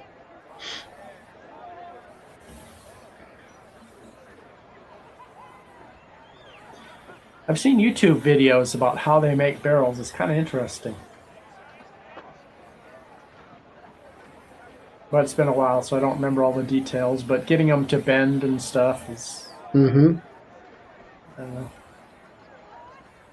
And then turning them upside down over fire to char them, and hammering the rings onto them. And well, it looks like we might have have another another, load coming down. yeah, another load of fireworks. Can never have enough fireworks. Let's see who this is. This may be anonymous. Oh, wait. No, it says on the back, but someone Louise.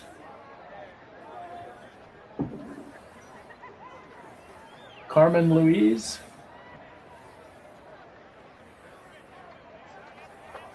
Give me a minute, and I probably will be able to tell you. Oh, I think you're cheating, aren't you? I am cheating. Yes, it's Carmen Louise. It's traveling at 4.6 miles per hour.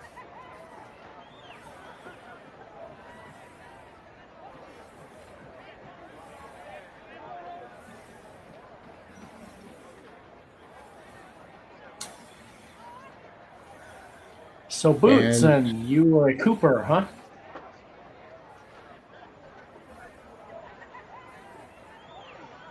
yes, Cooperage. So Carmen Louise is at one end of this tow, and Cindy L is at the other.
Oh, they are fleet boats.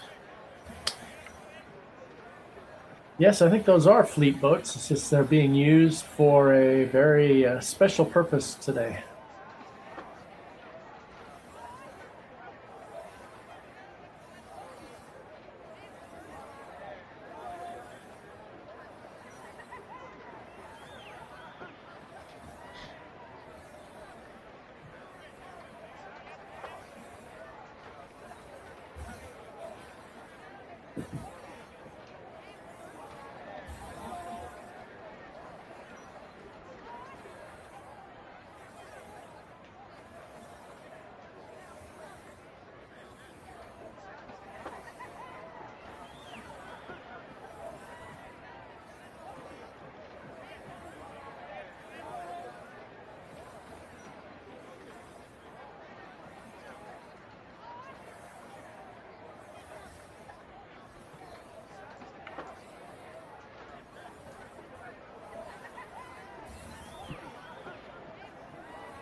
And as a reminder to everybody that you want to stick around because after this is the drone and fireworks show.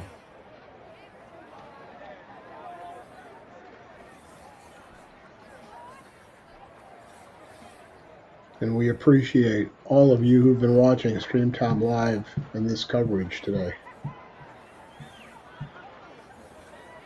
So I guess that's the measuring tool. That's the you must be this tall to you must be this tall to walk under the bridge.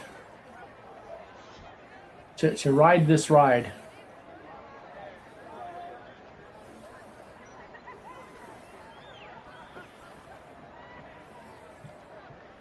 I guess that is also giving them an idea of clearance during flooding between the water and the bottom of the bridge span. Yes, that's right. That's the actual purpose is the those numbers there are apparently meters or something, but the distance to the to clearance for the bridge up above. That's why they go backwards. You know, when I was a kid, I saw that. I could never figure it out because I don't know if I was thinking it was some measure of the depth or something, and then the numbers went backwards, and I don't know. I didn't really understand it at all when I was a kid. And in fact, it wasn't until a few years ago that I looked at it again and realized that it was the measurement. When the water is up to a certain number, that's how many, well, usually feet, but I don't know what it is here. You know, what the measurement is to the clearance for the bridge up above.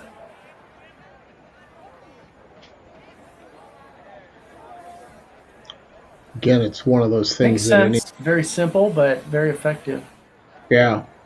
Well, and again, for any of us that have lived along any of the inland waterways, whether it's the Mississippi, the Ohio, the Missouri, Tennessee, I mean, some of the other rivers where flooding does occur and you have bridges, it's really important to know how much clearance you have for some of these, especially some of these large towboats. Right, absolutely. We see the articulating cabs on some of the or wheelhouses on some of the tows on the Mississippi.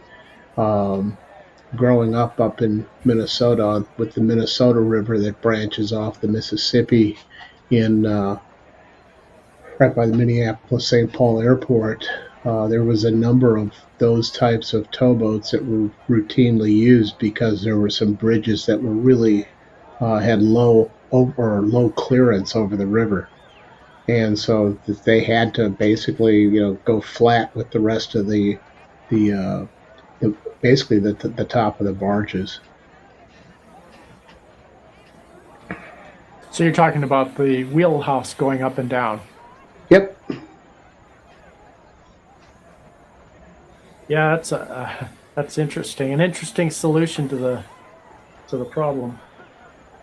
Yeah, especially until later on, I remember there were some really low lying bridges on the south side of the Twin Cities, and what happened was they ended up rebuilding those bridges and then built them higher, so that was less of a concern.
If you get a moment, Judd, see about panning to the west. Boots on was mentioning that the sunset right now is pretty spectacular. Oh, okay.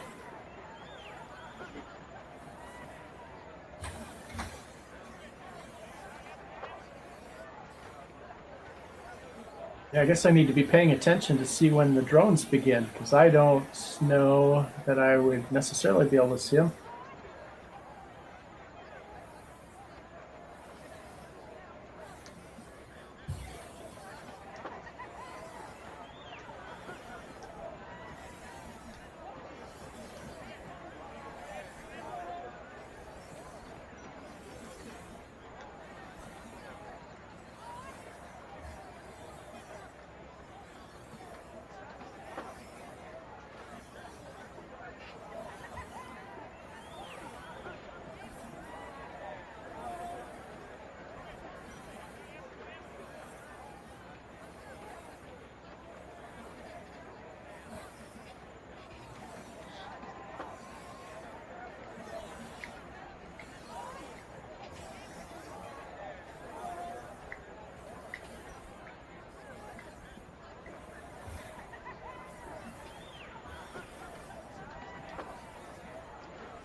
That would have been a great backdrop for some of the aircraft earlier, had we had that kind of lighting.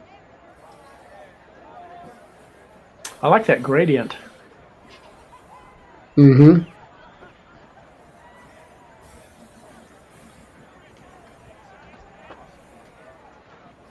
Stone, perhaps you could remind myself and the others when the drone show is scheduled to begin. The drone show, funny you should ask, is scheduled to start at 9:09. Oh, okay. Okay. And then at 9:27, there's going to be a system check, and the airspace is supposed to be cleared out, I guess, of any drones that are, if there's any errant drones still buzzing around out there. And then at 9:30, boom, fireworks. I can't when I'm moving the camera in the particular way that I'm moving it now. I can't really do anything with. I can't really do anything else on the computer while I'm doing this. So. Which is nice that we have these microphones, and I can at least talk. Just nothing that involves touching anything. Right. And thus far, we've been able to remember that whatever we're saying between us is also being heard by everybody on the feed. Yeah, that's true. So here's what the situation he's referring to is. We've been practicing for days, and we've been, Stone and I have been on this, a practice feed, essentially at the same thing, for a couple days, and just hanging out on it, trying things, testing things. And so since it was just the two of us, we could pretty much say anything to each other, and as far as conversations and whatever. So it sounds like both of us have been saying to ourselves, okay, remember, it's not just Stone and myself. It's everybody's listening. So I'll have to remember not to give my social security number out. Well, not that I would give that to Stone, but No. Yes. Or date of birth, or mother's maiden name. I was thinking of that same thing.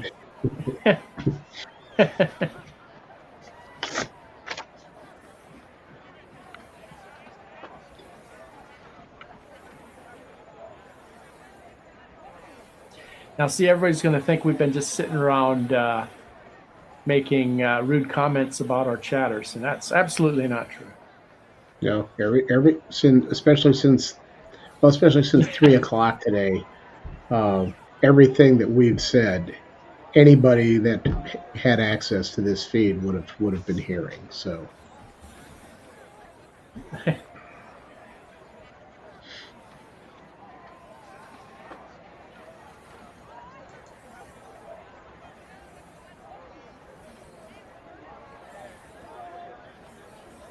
It's the challenges of technology.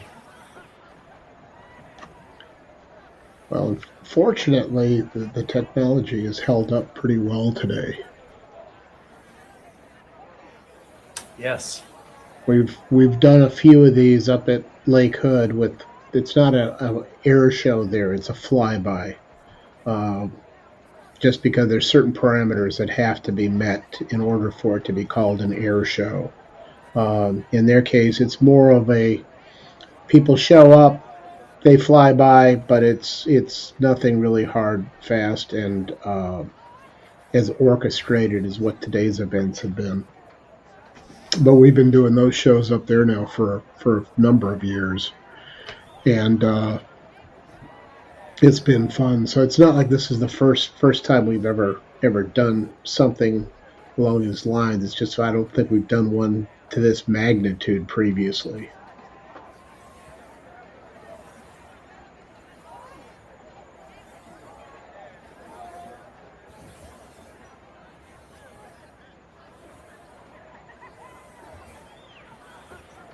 We need to make sure the people over there at the Marriott have our feed on their TVs in the lobby.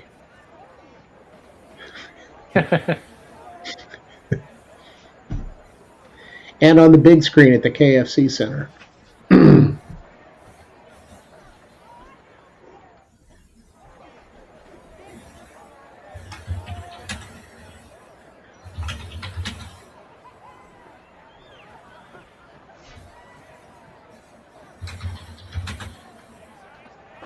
There's a Chopper 9 news helicopter that's in the air. That came off of Bowman. It's coming over towards the river. I would imagine they're just up doing live shots for their news footage for tonight.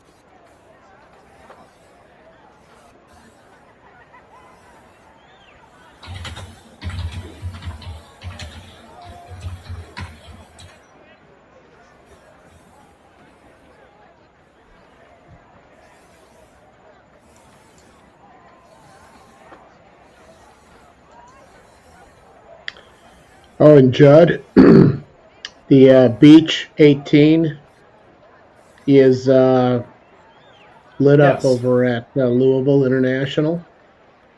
It's taxiing at 3 knots right now. Looks like it's going to be heading for the runway. Well, this should be interesting. Yeah. Which should be our Magic by Moonlight Twin Beach Aerobatics demo by Matt Youngkin Air Shows.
Well, it ought to be easy to see the Beach 18 coming at night because it'll probably have its landing lights on. It's approaching the still taxiing right now. Looks Yep. like it's going to go well. I guess it depends on what runway it takes off on, but it may be a little while still, or maybe not.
Looks like it's going to be taking off from runway 29. Okay.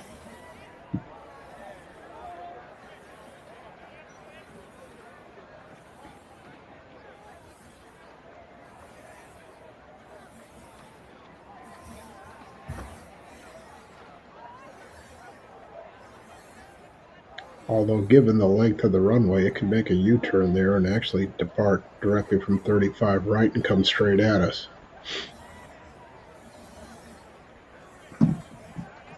Yeah, they don't usually do that. Now, interestingly, is that plane keeps fading out for me, fading in and out.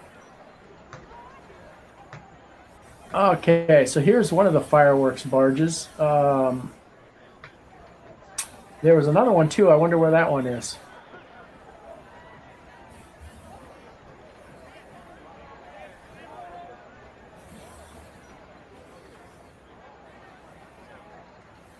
Well, I'll take a look. Maybe it's to the right.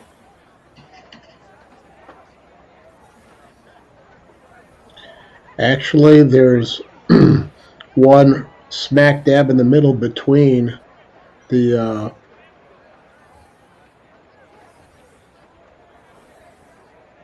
big, I think it's the Big Four Bridge and I-65. So there's that one that you're seeing, which was the Megan A and Ada Aldrich. Then the other one should be between the span that or no, it's between, yeah, it should be right there in front of you. There it is. Now it's coming into view. Right there.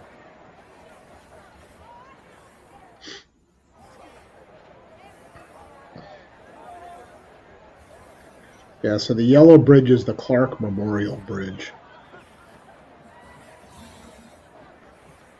And then you got the twins, or the spans for I-65, and then you've got the Big Four Bridge, which is beyond that.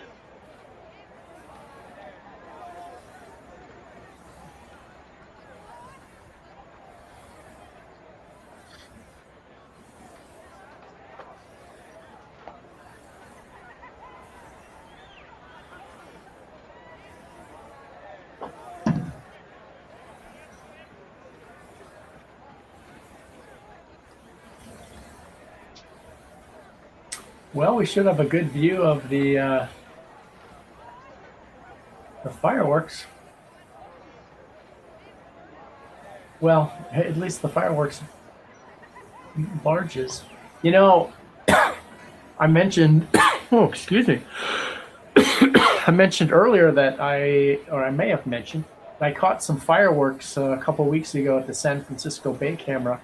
They were actually from a barge out in the water, and it was for a private event that was taking place at the cruise terminal. And the barge was so close to the camera that it was more interesting just watching the barge zoomed in, and watching the stuff launch out of the tubes and stuff like that. Mm-hmm. I mean, we've all seen fireworks bursting up in the sky, so it was kind of cool to watch it being launched. And that may be something kind of fun to do here too. But actually, I'm not. I won't be on the camera for those. We'll have another camera operator for the fireworks. Yeah, we get a break.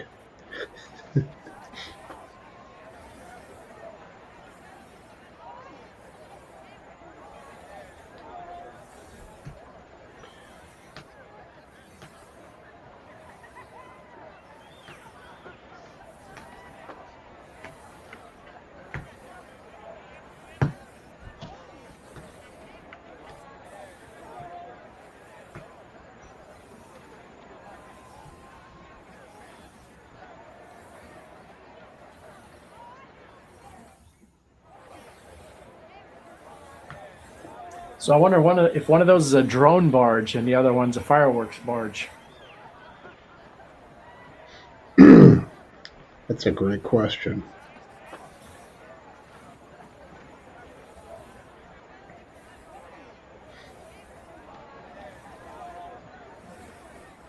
And Bootson has reminded us that there may not be just fireworks in the air, but fireworks on the bridge. The bridge to the right, I assume, the one that's been closed for a couple days. Yeah, that so has I don't know all what to the expect there. all the boxes that with all the forklifts and such that they've been moving around. Yeah, I would imagine Yeah, there's so going I'm sure to be some of quite a the bit. some of the locals will know about that kind of stuff. But I think this will be my first time to see fireworks down here. I saw some for the stadium, but that's probably different than the kind of fireworks that they have for this event.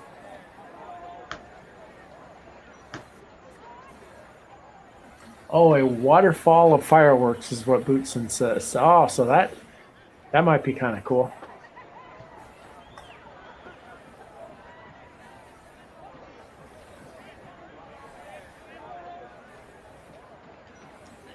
In the meantime, that beach is still sitting there. It has not taken off yet. But there is a Southwest flight from Nashville that's arriving. Oh, I'm sorry. Yeah, I was. You got me. Yeah, that's a commercial flight.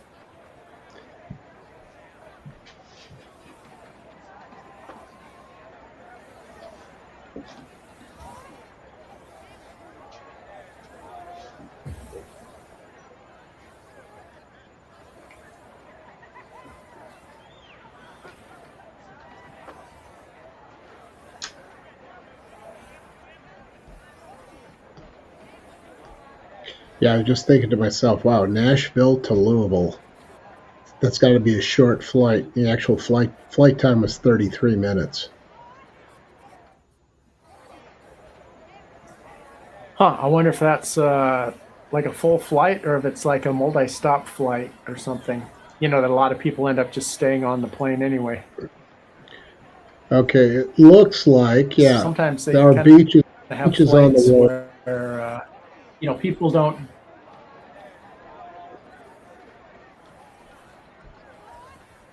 Okay, Judd, turn towards the at least on airport. my end, you cut out. Stone, could you say that again? Yeah, the beach is on the roll. It's already 400 feet off the ground. Oh, I see. It's coming straight at us from 35 right. Okay.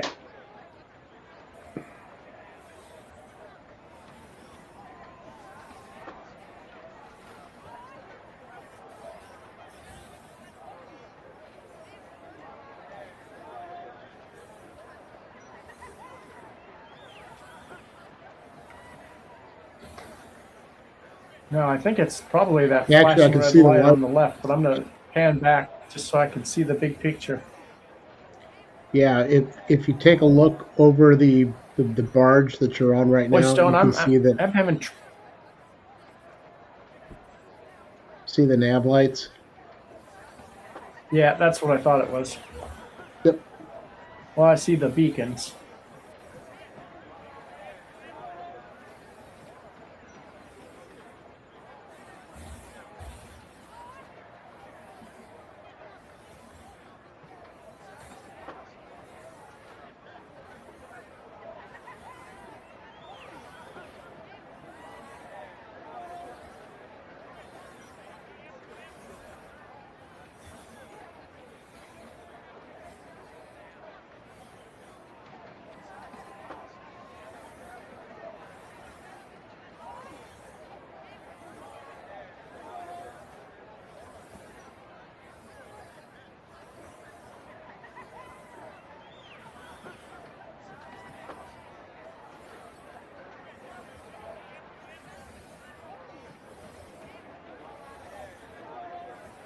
Wow, did it turn its lights off? If so, that would probably be because its show is going to involve lights and they didn't want any distracting lights.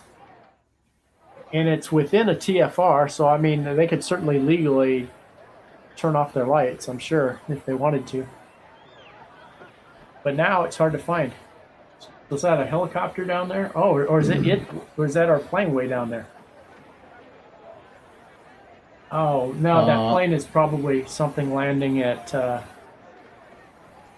Yeah, that's coming in at Louisville International. Yeah, you're in a good position now for starting to acquire it. It's actually about to come right over the 65. What altitude is it at right now? 1,200 feet? There it is. 1,200. Oh, there it is. Lights on, smoke on.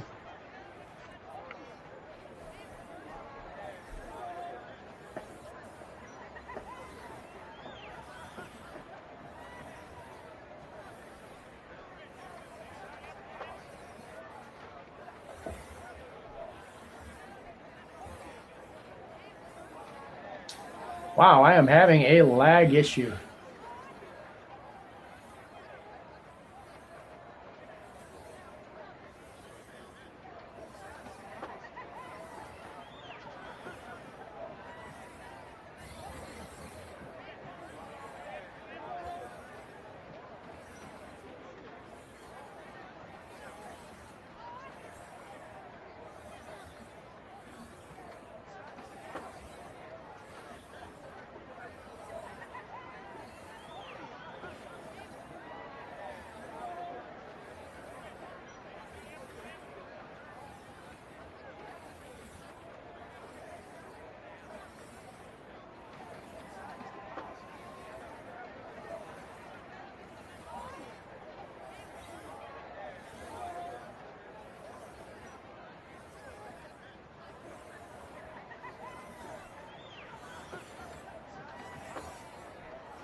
You know, the city lights and stuff lighting up that smoke really works well. It's very visible. It does.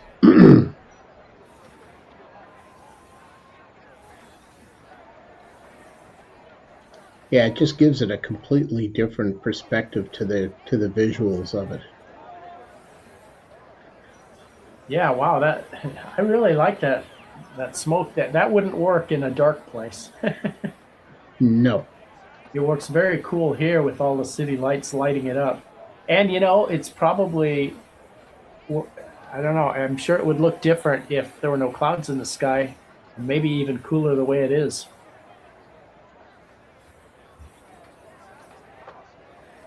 It looks very cool.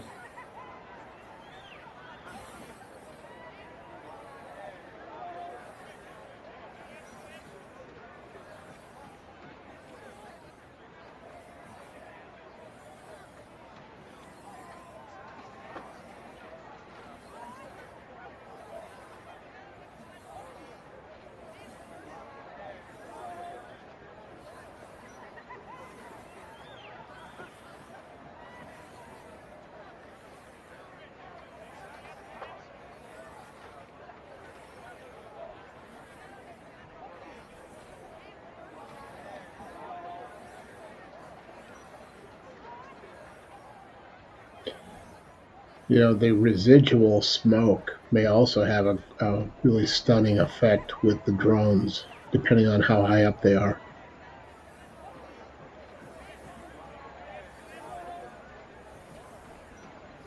Well, I found this plane again using the ADSB software, so that's cool.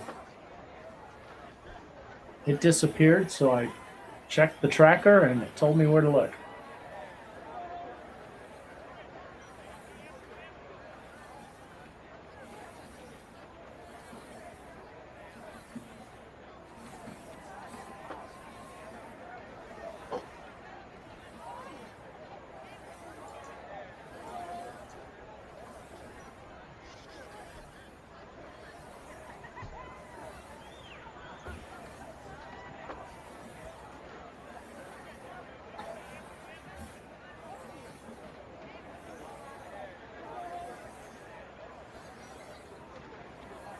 I think really outside of the F-35 that started off the show today, and then the F-15 and F-16, um, those were really, I think, the only aircraft that we did not have some visibility on with the standard tracking programs that we use.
Looks like he's heading for Bowman Field. Or not Bowman, but Louisville International.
And the beach is about to land at Louisville Muhammad Ali International Airport.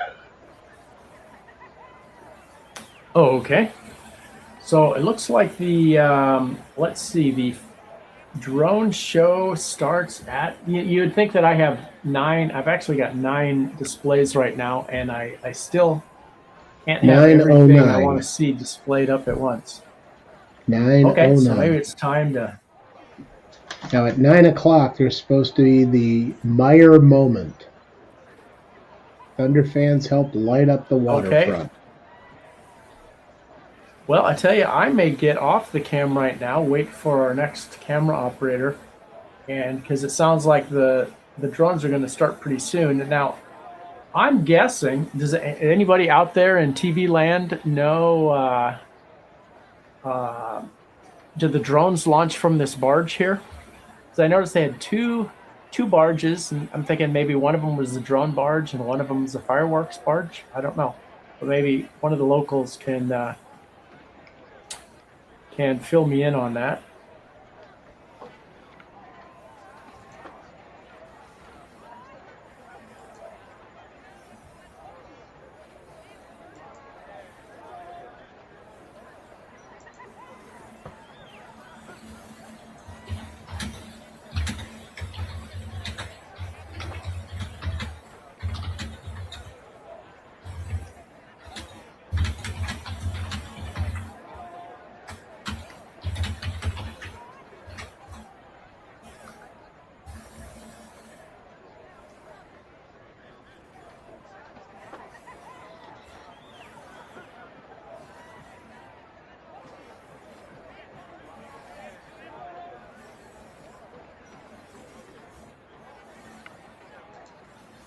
Okay, I am off the cam, and we'll be having another Jay Zalay will be the camera operator for the drone show and fireworks. So it's been a we'll be great him. afternoon, evening, Judd. Thanks to all the viewers, all of those who've been participating in the chat, all that are viewing, whether it's on the direct feed or if it's on the usual Jeffersonville feed that we have. But I just want to say thanks to everybody. And yeah, I think it's time to sign off after 6 hours and let Mr. Zalay come in and do his thing.